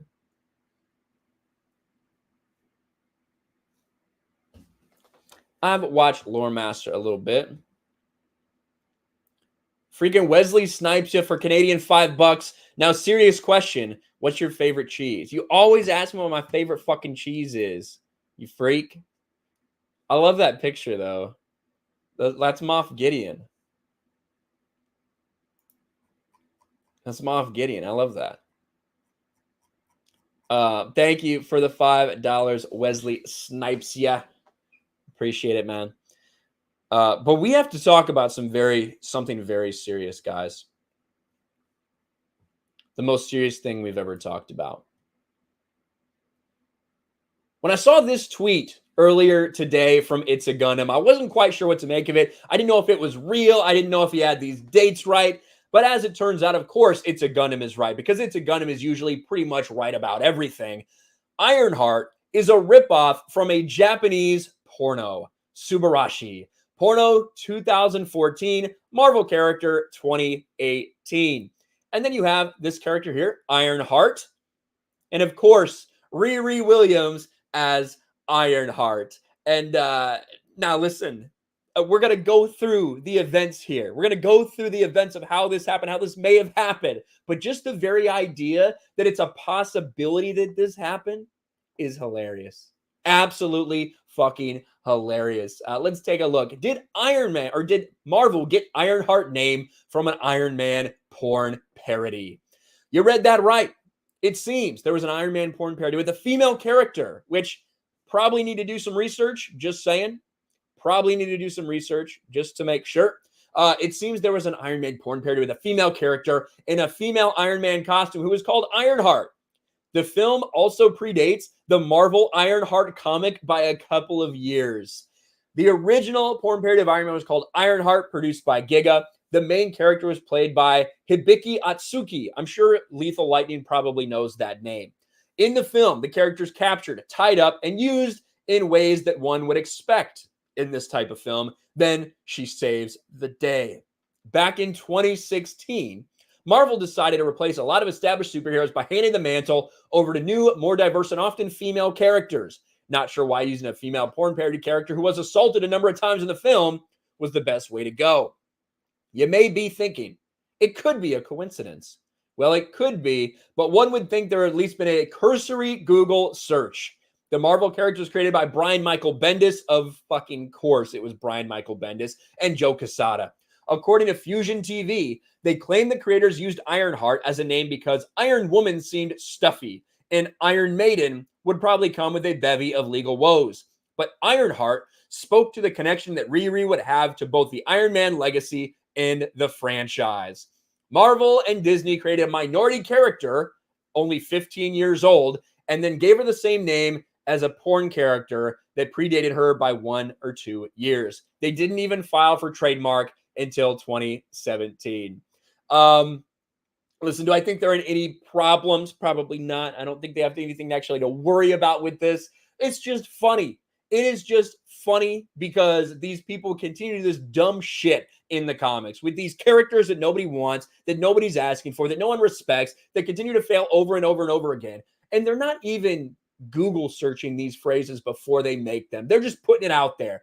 And you end up naming your cringe as fuck character, Ironheart, Riri Williams. You end up naming her after this. It doesn't get any better than that. Fucking Marvel is a dumpster fire.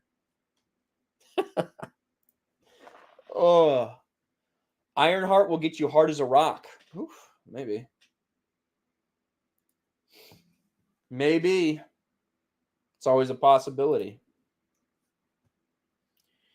The DVD case looks better than the cover. Imagine having that on DVD. Imagine having porn on DVD. It's weird.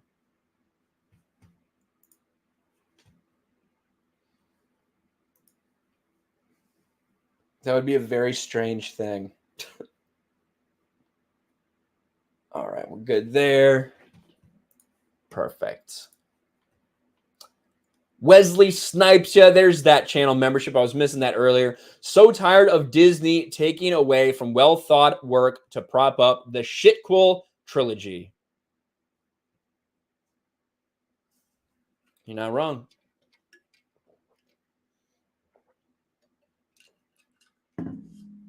You're not wrong. What do we got here? We're all caught up on Super Chats. We're all caught up on Streamlabs.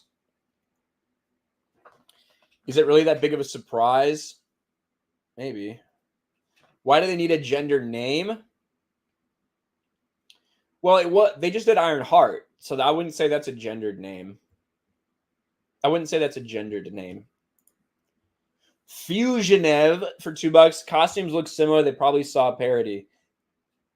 Maybe. I wouldn't put it past Brian Michael Bendis. We got Drunk 3PO in the chat for $20. $19.99 says happy birthday with a little horn on it. Thank you, Jay. Yes, my birthday's officially tomorrow. Officially tomorrow. Thank you, buddy. Hope you had a good time up in Georgia. Georgia. Ironheart will get Bukake. Ooh, maybe. That could definitely happen. This is Marvel, after all. You never know what they might do. Mr. Grant Gregor for Aussie $2. You're debating Mad Max? He said you were. Mad Max, like the YouTuber is obsessed with us. I haven't talked to Mad Max in a year or two. No, I have no interest in boosting these people's attention. They want desperately for us to pay attention to them. So no, I have no idea what he's even talking about, Mr. Grant Gregory. It's a Gundam for $5. Drunk 3PO is young Luis Guzman. Changed my mind. Let's see.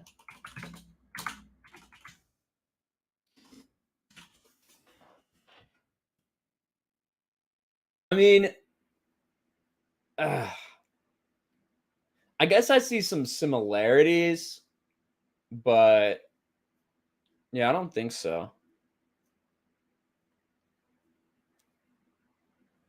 Not that I'm aware of.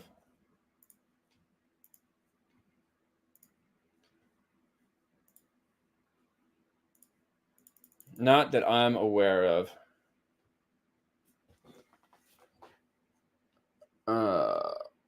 All right.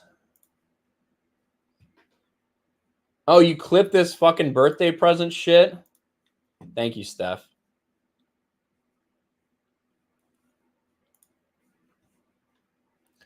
And it looks a little bit like a young Luis Guzman. And then Jay for $50.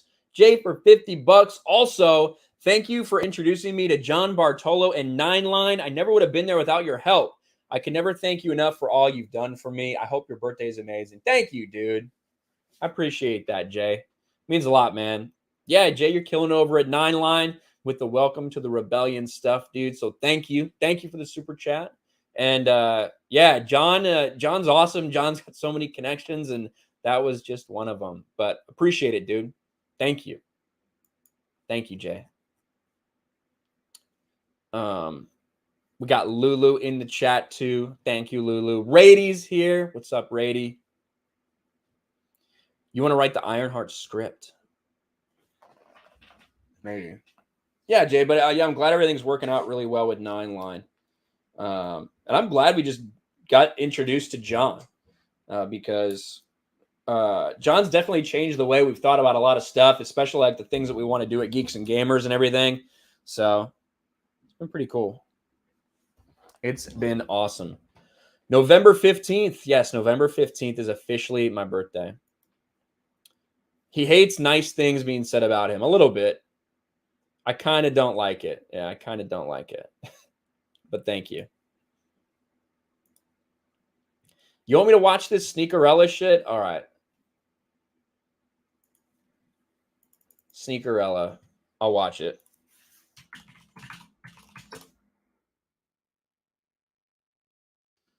Bro, what the fuck? I changed my mind.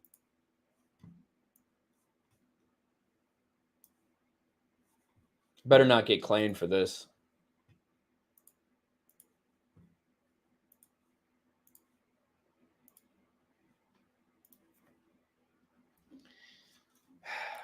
Is there going to be music in it or anything?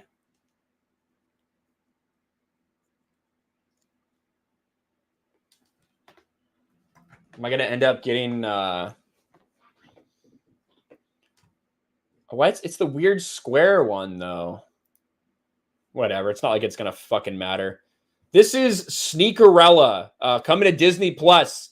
Exactly what everybody wants. More Cinderella parodies or whatever. I have not watched this entire thing. I've watched little snippets, and that was bad enough. Let's see what it looks like. Where have you been? Oh, you were supposed to be here. Working. I lost track of time. This is the real world. Sometimes you just gotta let your dreams go. I just scribble in my notebook. I'm a stock boy. That's it. You are a legit designer. Let me at him. Dude, I love it. Oh. Hold on. You are a legit designer. So then he puts paint on his hands and just slaps it on her shoes. I love it. Oh my, this is some ghetto shit right here. Oh, I want to lick him. I'm Kira. Oh. Hold up. Kira King, aka Sneaker Royalty. Boom. The King's Charity Gala. Yeah, design some sick kicks to show off your talent. At the most exclusive sneaker event of the year. What the fuck? Why is he dressed like he's dressed like he's making shoes in like in the 1600s or some shit with this fucking apron on and shit? What is this? He's a cobbler. This is your shot. Come on, get up. You've got sneakers to make. Kicks. Ain't nothing fresh, no one stepping on my kicks. Kicks, they be like, what are those? Those souls are sick. Whoa. Sick. I be like, show you right, paparazzi take. The fuck just fell? I don't know what that was. Look at these shoes. It looks like garbage. It looks like if I was in NBA 2K shoe creator and I just sat on the controller and it chose a bunch of random shit. What the fuck? At least tie your shoes right. Sick. I be like, show you right, paparazzi taking pics. It's you. Did you design these? Yeah. You're the guy that everybody's been talking about tonight. This is destiny. My soul's got soul. I've been this ghost. I was 3 years old. I'm going for my goals, soaring high to the stars. It's more than what you wear, represent who you are. Just when you think I'm high enough. I'm about to take it higher up, living gravity and fire up. It's a king, teach your league, bro. Wait. A curfew thing. Ain't nothing fresher than my kicks. He left his shoe. They turned Cinderella into a boy.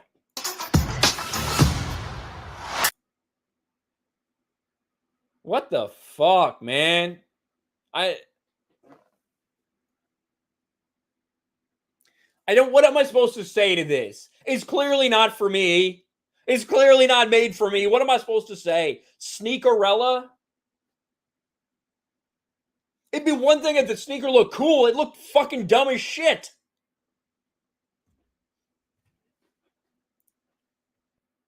What are the comments? Me after seeing them bum-ass shoes. Yeah, exactly. Yeah, people are making fun of these shoes. Oh, I can't say that one. I can't say that one. This is the director. Is that for real? Is this for real? Hold on. I need to find out. Sneakerella director. That. Oh, hold on. Sneakerella director. Oh my God, it is her. That's her. This is the Sneakerella director. She looks like slightly younger Ann Coulter, maybe. This is the Sneakerella director. What an absolute embarrassment. This is the stupidest movie I've ever seen. How you have 9.1 thousand likes and only one reply, and it's his own. That's crazy. I can't read this shit. I can't read some of this stuff. Oh man, dude. That is bad. It is getting ratioed. It's got more quote tweets than it does likes. But holy shit. There's Sneakerella. If anybody's interested. Not me. Not me. What the hell was that? What's up, X-Wing? I see you in the chat, man. What's up, man? Ruben Christopher Haynes. Raging Ryan 3 for 4 months. Thank you, Ruben. Appreciate you, man. So the Ironheart porn actress looks like X-Ray Girl. Awkward. Disney has no clue. I am done, Ryan. Happy birthday, brother. Keep up the great work. I enjoy all your content, and your Alec Baldwin is perfect. Keep it up. Thank you, Ruben. Appreciate the support, man. Yeah, well, Yeah, the Asian person does look like X-Ray Girl. The Asian woman does look like X-Ray Girl. That's a common theme among X-Ray Girl and Asian people. But yeah, I don't know who wants that. I don't know who wants that. It's my birthday tomorrow. Tomorrow is my birthday, X-Wing, November 15th. Nimble for $2. This is so dumb, LOL. Yeah, it is dumb. It is dumb. Wasn't there just like a... I guess like the Cinderella thing probably isn't like a Disney... Wasn't there just a Cinderella thing on Amazon Prime, though? Like, obviously, if... Like, because Cinderella's a Disney thing, but I could have sworn that one just came out on Amazon Prime, the one with Camila Cabello or whatever fucking name is. That was really bad with the fairy god man. I don't know. This one, obviously, they didn't use like Cinderella. They're just using Sneakerella. I'm sure they don't say Cinderella in the entire thing, but I don't know. Don't know how that works. CJ for $10. Are you a Resident Evil fan? I saw they race swapped Leon Kennedy, immediately lost all interest. Same old SJW crap. I'm not a huge Resident Evil guy. Jeremy is a big Resident Evil guy. Jeremy is a huge Resident Evil guy, so maybe he might care about that a little bit more. I think it's stupid anytime race swaps happen. I'll say that. Jeremy for $2. Happy birthday. You're $1 better than Jay. Look at that. Thank you, Jeremy. That's so nice of you. I appreciate it. $1. Thank you, Jeremy. I know you guys are getting ready to do Mario Kart an hour earlier than normal, I believe. Am I right to say that? It looked like that's what was going on, but I'm not sure. I'm not sure. Cinderella goes back to Brothers Grimm. Okay, I didn't know if Disney owned that or anything right now. But I guess, yeah, it probably is open for everybody at this point. Sassamatas for $2. Sneakerella. How do you do, fellow urban youth? You're not wrong, Sassamatas. How do you do, fellow urban youth? It's a good point. And then Jeremy to make up for his $2 for a $50 super chat. You know I love you, bro. See you this week. Happy birthday. Dude, thank you, Jeremy. I appreciate that. Yeah, Jeremy is going to be in my area for a little bit at some point this week, so that should be fun.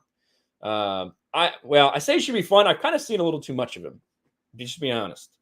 I went from not seeing him in 2 years to seeing him like 3 times within a one month period. It's getting a little much. But no, thank you, Jeremy. Appreciate the super chat. Appreciate the support and everything that we're doing over here at Geeks and Gamers. We got a lot of big shit going on.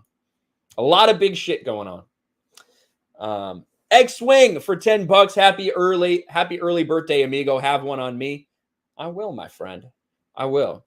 I don't know if you guys saw earlier. I got my first gift, my first birthday gift.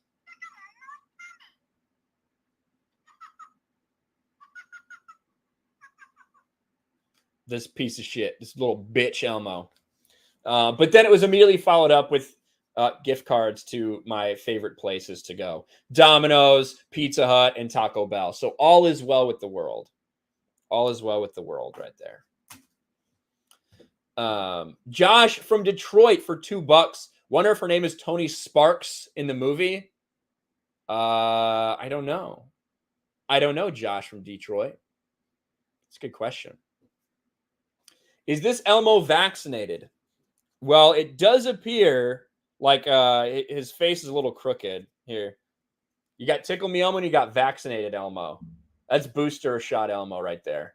So, Whoopa Troopa for $5 came here from X-Ray Girl's stream of her almost peeing herself playing Alien Isolation. She says hi, by the way. Well, hi to X-Ray Girl. If we missed an X-Ray Girl raid, I'm sorry.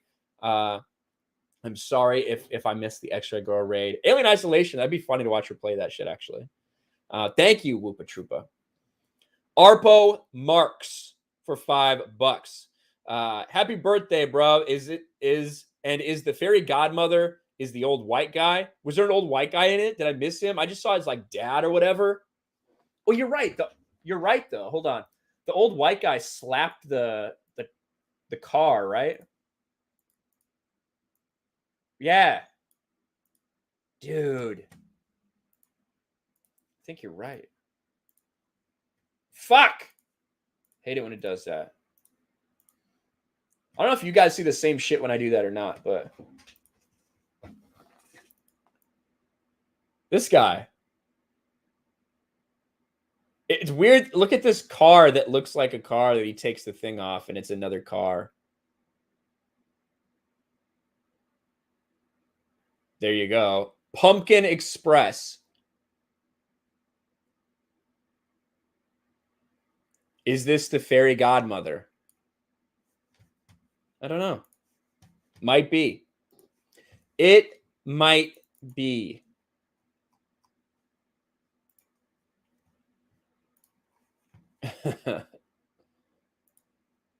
I just heard a Streamlabs come in as well. It's a hat on a hat. Richard Simmons for $3. Thank you, Richard Simmons. I got a booster shot the other day. Instead of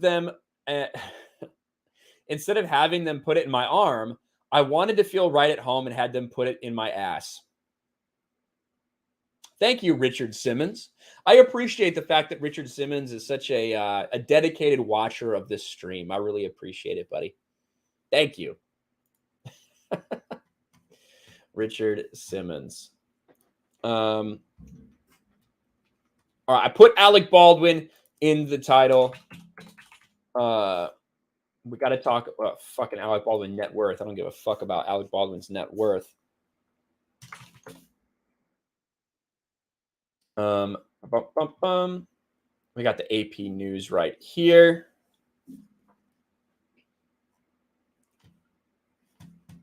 So that is what I wanted to talk about a little bit because I've been talking about the Alec Baldwin situation so much. There's not a ton of there's not a ton of like new shit as far as the last couple days. So I did just want to talk about this and just remind everybody, in case you didn't know, in case you hadn't heard, in case you hadn't been keeping up with it. We've been talking a lot about the Alec Baldwin situation, and we knew this was coming. We knew lawsuits were going to come from, obviously, whether it be the family of the people that were affected or other people on set, whatever. Well, the first shoe has dropped. Crew member sues Alec Baldwin and others over Rust shooting. And this is Sergei Svetnoy right here. Attorney Gary Dordick left makes a gun-pointing gesture alongside his client Sergei Svetnoy, chief of lighting on the Rust film set, after announcing a lawsuit against Alec Baldwin and others. And when I say others, he's suing like everybody. So this is the guy who was in charge of lighting on the set, who was right next to Helena Hutchins when Alec Baldwin shot her, who he says that she basically bled out in his arms, right? And so he is suing everybody. He's suing Alec Baldwin. He's suing the assistant director, Dave Halls, who handed the gun to him. He's suing the armorer, Hannah Gutierrez-Reed, who's the one in the thumbnail that people were asking about earlier, who's more concerned with her OnlyFans and her TikTok than gun safety. He's suing the prop master, Sarah Zachary. He's suing the armorer mentor, who we just recently found out about. The armorer mentor, who apparently was never on the set, but was the one that got Hannah Gutierrez-Reed this job, even though she was incredibly inexperienced. And he's suing for unspecified damages, as far as I know, basically like how it's affected him mentally, that kind of thing. You'd have to imagine there's going to be a lot of this going on. Los Angeles, the head of lighting on the film set of Rust filed a lawsuit Wednesday over Alec Baldwin's fatal shooting of cinematographer Helena Hutchins on the New Mexico set of Rust, New Mexico set of The Western, alleging negligence that caused him severe emotional distress that will haunt him forever. Sergei Svetnoy said in the suit that the bullet that killed his close friend Hutchins narrowly missed him, and he held her head as she died. They should never ever have had live rounds on this set. And they talk about a lot, right? They talk about like this lawsuit alleges that in fact the rumors that we heard about them using target practice on set, using this gun for target practice, he says it's true, which is the opposite of what we heard from some other people that are trying to cover this shit up. But this is the kind of thing that'll financially ruin someone for the rest of their lives. I don't know what at the end of the day is going to happen criminally. I kind of don't think anything as this goes more along. I don't know if it's going to be anything other than, a slap on the wrist type of thing, unfortunately, for some people, because I just don't know if they're going to be able to find what they need to make it more than that. But I do know that shit like this is going to come out of the woodwork from people who are, whether just looking to get paid, whether they truly are damaged. Obviously, the family of the victims have all the rights in the world to ask for whatever they want. But Alec Baldwin is well off financially. Everybody else in this situation is not. And they could be easily crippled by anything like this, by trying to fight anything like this. So it's going to be a long, long road. How about this? Alec Baldwin, hold the gun in the air, pull the trigger 6 times. That's what somebody did that. Somebody of the old Westerns used to get their gun and then point it at the ground and fire and rotate through the entire thing to make sure it was actually a cold gun. His backtracking and insisting on having police on set is beautiful. Yeah. Imagine wanting to profit financially off your friend's death. Yeah, that's the weird part about it. That's why I kind of put that caveat in there, Struggle Chewy, about, whether he really feels, I'm sure that he feels distraught. Like, people die tragically every day, in terrible ways, car accident, whatever, where it's not, maybe not their fault. It just happens. That's part of life. And, everybody kind of has to deal with it. So, yeah, the fact that he's immediately going to a lawyer to try to get millions of dollars from this, I don't know if it would be my reaction. I don't know if that would be my reaction. A pistol can be triple checked by everyone who handles it. I think what I think they're actually supposed to be doing is I think the person who's checking it is supposed to do it in front of everybody. From everybody I've talked to, it seems like that's a pretty normal thing, would be for whether it's the armor or whatever to go out there before they hand the gun to someone and show the director, show the camera person who is very likely to be in range of this, show the actor, hey, look, it's blank, and prove it to everybody. And I don't think they did that.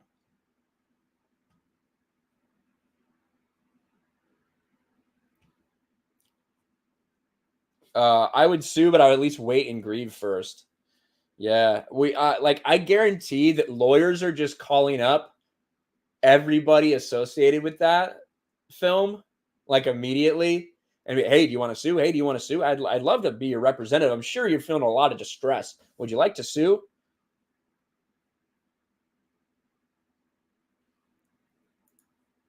What's wrong with Elmo? He's a freak.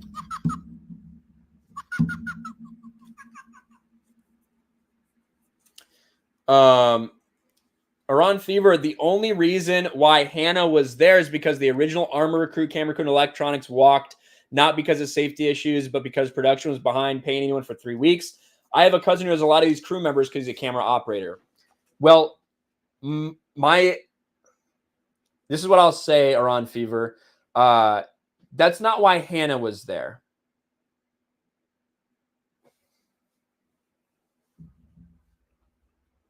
That's why a lot of other people were there. But that's not why Hannah was there. Hannah was on the crew originally. There was not another armorer crew. But there were people that walked because they were behind in pay. There's people that walked because the sleeping arrangements, because they had to drive so far to get back to their hotel. That's a big reason people walked off this set. The replacements, though, that Hannah wasn't one of those replacements that got brought in.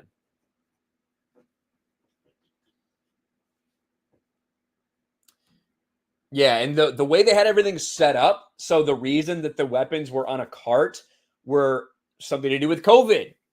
Heaven forbid the person to make sure that the guns are safe is able to be on the set. No, COVID rules. So stupid.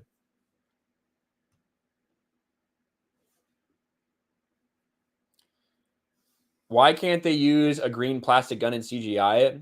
I guess they could, but they don't need to. Like, here's the thing. It's tragic what happened, but it's the first time something like this has happened in 30 fucking years. All right. And the reason is because they violated like 1 million safety protocols. So I don't really think they need to change everything. They don't need to ban guns from set. They don't need to get police on set like Alec Baldwin's asking for. You have rules that are in place that are working. So you don't need to change it. You just need to follow the fucking rules. One accident like this in 30 years. It's a shitty thing. Like, it sucks. Like, this micro level incident. It's a tragedy that this happened. But from the big picture, one tragic accident in 30 years, I don't think should be enough to change everything that they're doing in the film industry. They just need to actually follow the rules they have in place because obviously those work.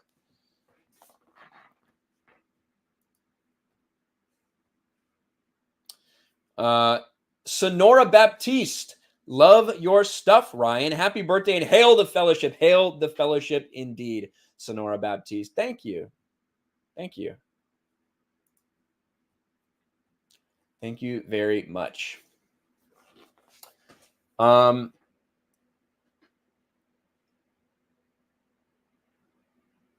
right. I want to talk about really quick about something that I saw come out that I haven't talked about. It's like a week ago. But I did think it was at least interesting. I wanted to talk about it. I was too fucking lazy and I never did. But Henry Cavill. Everybody likes a reason to look at Henry Cavill for the women in chat. I know that. So we'll talk about Henry Cavill a little bit. Henry Cavill is once again getting people's hopes up that there might be a way for him to reprise his role as Superman. It's not the first time he's said something like this. Probably won't be his last. And the fact that DC, that Warner Brothers does not have Henry Cavill immediately lined up to do like 4 Superman movies, it tells you what a failure they really are, because they should. They should have him lined up to do these things, but they don't because they're literally insane. They're far more concerned with the Supergirl movie, with the Batgirl movie, whatever, than they are with your Superman movie with Henry Cavill. Henry Cavill reignites Man of Steel 2 hopes. The cape is still in the closet. Man of Steel star Henry Cavill believes he can still star in new Superman projects separate from the upcoming reboot. And of course, this is the Black Superman that we've all heard so much about. It's exciting. Superman's far more than skin color. Superman is an ideal. Superman's an extraordinary thing that lives within our hearts. Why not have multiple Supermen going on? Joaquin Phoenix did a wonderful Joker movie, so what if it's not tied to the rest of the franchise? They have multiple Superman comic book storylines happening at the same time. And then he says this: there's still a lot of storytelling for me to do as a Superman, and I would absolutely love the opportunity. The killing of Zod gave a reason for the character never to kill again. Superman falling to the ground and screaming afterwards. I don't think it was originally in the script, but I wanted to show the pain he had. I did far more emotional takes that they didn't choose, where tears were happening. He just killed the last remaining member of his species. That's the choice he made in that moment, and he'll never do that again. There's an opportunity for growth after that to explore the psyche of Superman and the deep-seemingly invulnerable godlike being, but with real feeling on the inside. As I always say, the cape is still in the closet. It's not the first time that he said the cape is still in the closet. It's clear that Henry Cavill really wants to be Superman. And Warner Brothers continues to fumble the ball by not signing him up. Regardless of how people feel about Man of Steel or BVS or Zack Snyder's Justice League, the general consensus is that people would love to see Henry Cavill return as the Man of Steel. They would love to see him return as Superman. But for some reason, DC and Warner Brothers refuse to give that to people. They would rather do J.J. Abrams Black Superman projects. They would rather do Michael B. Jordan Black Superman projects than give the people what they're asking for. And I think people would be more willing to get excited about those other Superman projects if they knew that Henry Cavill was still Superman. They were still doing Superman stories, but they're not, because WB continues to fuck it up over and over again. Henry Cavill is Superman. He wants to be Superman. We'll see if Warner Brothers ever listens to him. But I don't know. I don't have too much hope. He needs to get huge again. He's pretty big.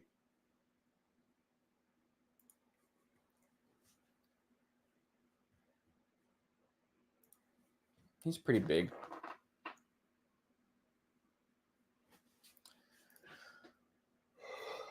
He's white, so no dice. Maybe.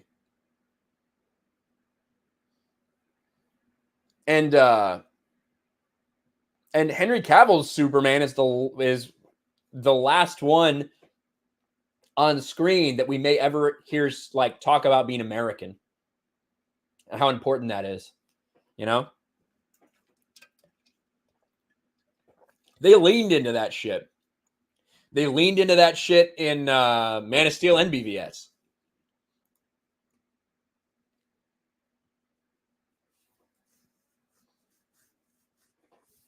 Use Henry and see profits. Yeah. Is it hot in here, says Katina. I'm fucking hot. It has nothing to do with Henry Cavill, but I'm fucking hot.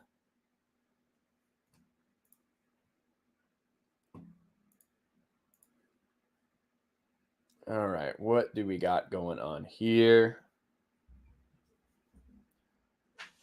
A long, long time ago. Let me check this shit out. It's got a message, a really dumb message from Jeremy. A really dumb message. Just like a stupid fucking meme. As American as G.I. Joe. Goddamn right. Let me see if there's anything that I have not talked about that I wanted to. Got that.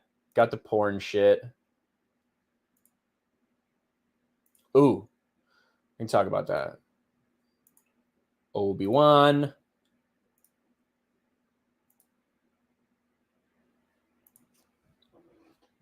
I got two little things I want to talk about.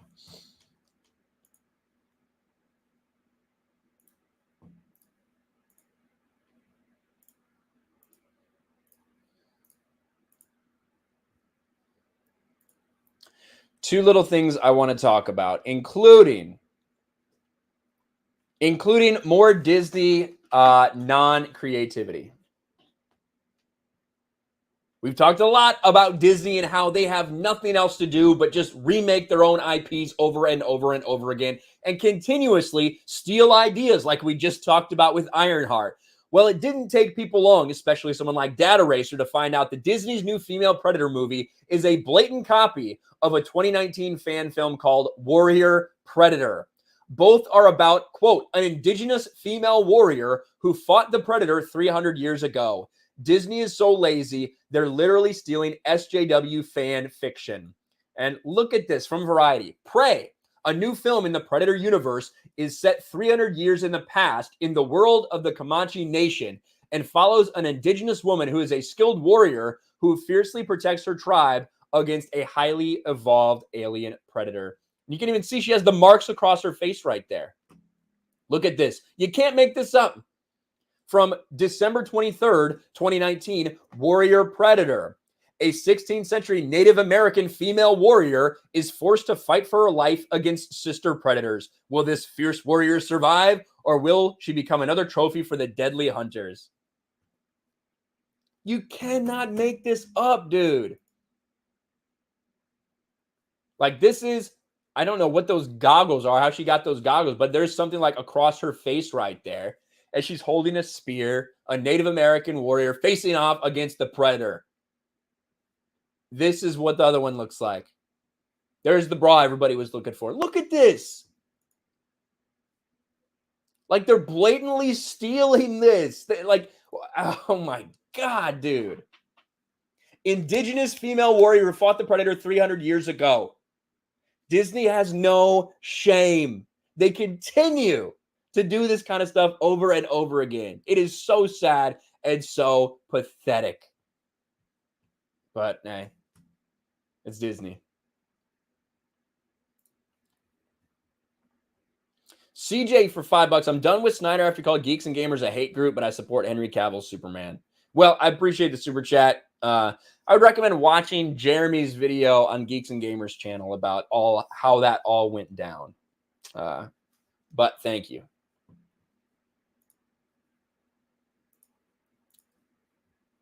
Whoopa Troopa for $2. Bring back Cavill, but maybe leave Snyder. LOL. Thank you. And then I have some good news. At least good news for me.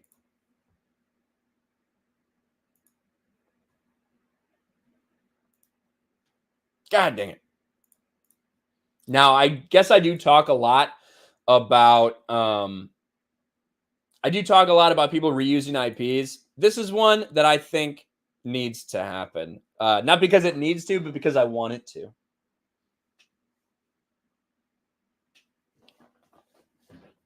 This is not something that I thought I would see announced, but yet I'm extremely happy to see it. Mel Gibson is going to be directing Lethal Weapon 5. Now, you might say you don't need a Lethal Weapon 5. You're right. You don't need a Lethal Weapon 5. And it's since Richard Donner passed away, people are wondering if it would ever happen. Well, it is. And it's Mel Gibson, a man who makes Hollywood people mad, who makes the mainstream media mad. He's going to be doing it, and that will be glorious to watch the freak out. Legendary director Richard Donner passed away on the 5th of July this year. A sad moment for all fans of manly movies, considering what he's given us. Prior to his death, it was consistently rumored he was going to do Lethal Weapon 5, the lethal finale. It looked like that had been shelved for obvious reasons. But now, exclusively during his appearance with An Experience with Mel Gibson, he has revealed that the lethal finale is going ahead, and he's going to be the director.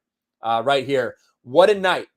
And what does this say? An Experience with put on a world-leading show, and Mel revealed exclusively that he will be directing Lethal Weapon 5 quite soon. He got emotional, fighting tears, talking about the late Richard Donner, who had asked Mel if he would take the reins if he died.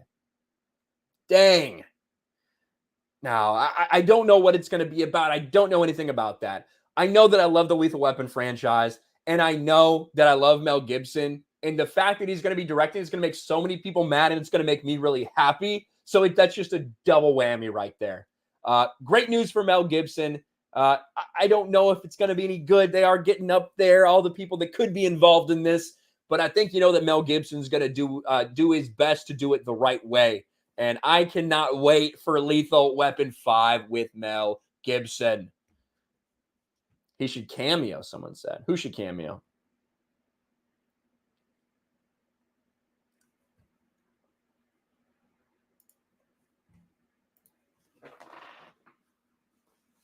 Mel Gibson and Danny Glover doing good lately? I don't know. Riggs and Murtaugh back together, baby.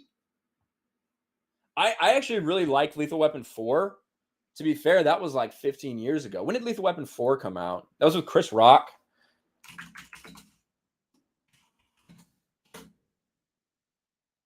$1998, my God. I thought it was like 2005.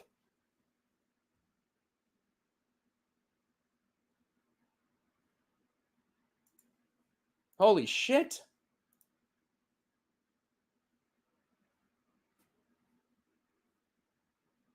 According to 2020 in January, Danny Glover was on.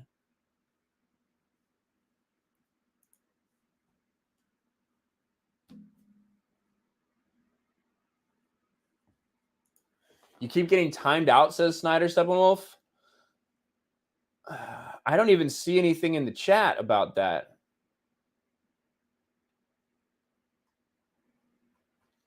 And if I don't see anything on the back end, it probably means that it's Google doing it.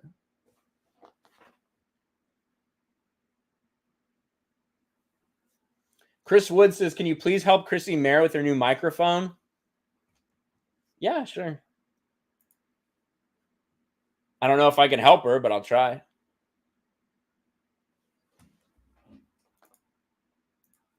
Mike Hill for $5 says, Danny Glover and Mel Gibson are definitely way too old for this shit. Yes. I think the premise from what I remember was like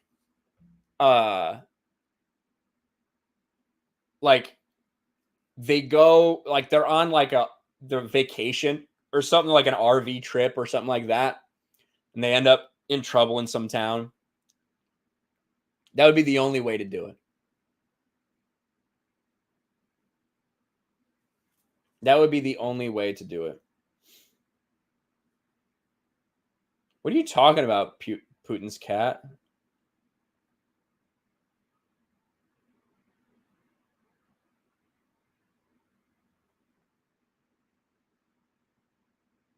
You talking about nuclear reactors?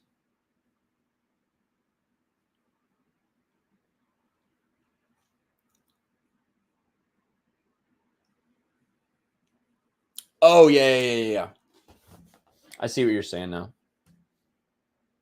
She needs it. It's a nice mic, but they don't know how to set it up. She can't watch a goddamn YouTube channel, Chris. They did have kids in Lethal Weapon 4.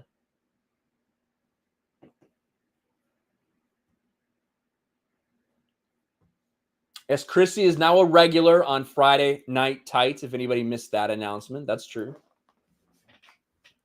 That's true. All right, so I talked about Eternals, I talked about Obi-Wan, talked about Marvel, talked about Alec Baldwin. All right, we got all those. Talked about those things.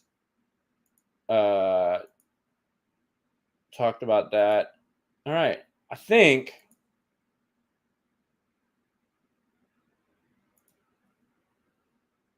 Mel Gibson. It's exciting. All right, and that's it. So we are done. That's gonna be it for us. Oh, Dose Gecko for $5. Happy birthday! I heard Az is gonna jump out of a birthday cake naked for you. Show you his big beefy hot dog. Thank you, Dose Gecko. I appreciate that. Did you see Ricada post his interactions from his vids? I did, Skyjumper. I retweeted it. I will say that's not like a... That's like a semi-common thing. That's a semi-common thing that happens for YouTube videos. Like I would say about 1 in every 10 I post, I get really fucked up differences between the public view count and even the back end view count versus what I see in the studio. Like I had one video I posted the other day. It said 0 views in the back end for about 20 minutes, even though it had about 3,000 publicly. It was really weird. So that kind of stuff happens sometimes. I did comment on that channel or on that video and was like, this channel's dying. 183 views after an hour. Evan Martin says, are people only send super chats if they're members? I tried sending one today. Also tried last live stream, but it's not working. No, Evan, you should be able to. If you're saying you use like the word fuck in it or something like that, sometimes it won't send. Sometimes YouTube like won't let you send messages that they consider fucking hateful or whatever. So I'm not exactly sure. I do have Streamlabs. You guys can go to Streamlabs and donate there as well. I have that pinned. I don't think anybody will be restricted from doing that. But I actually have somewhere to send you guys because it looks like we're going a little bit early today for Mario Kart.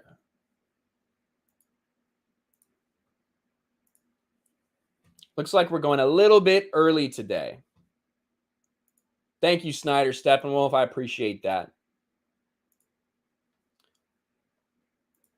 Looks like we're going a little bit early today for Mario Kart. 3 minutes till Mario Kart, guys.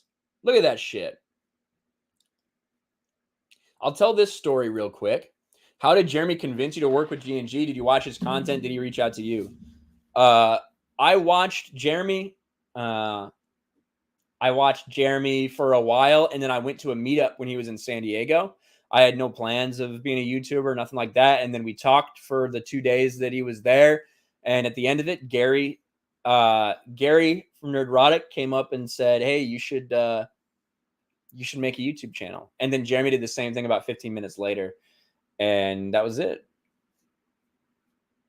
I was like, you know what? I probably should. And Jeremy said, if you do start a YouTube channel, let me know. I want to work with you. And there you have it. That's the story. All right, but I am going to send you guys here. Share, copy, boom.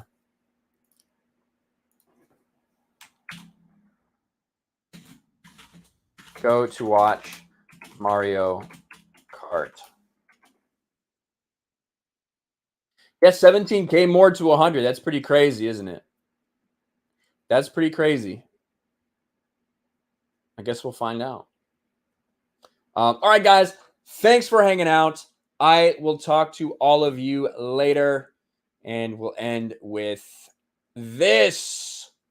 Where the fuck it go? Here you go. Are you ready? Here it is. The moment you have all been waiting for. Soon to be the biggest show in the world. Boomerang!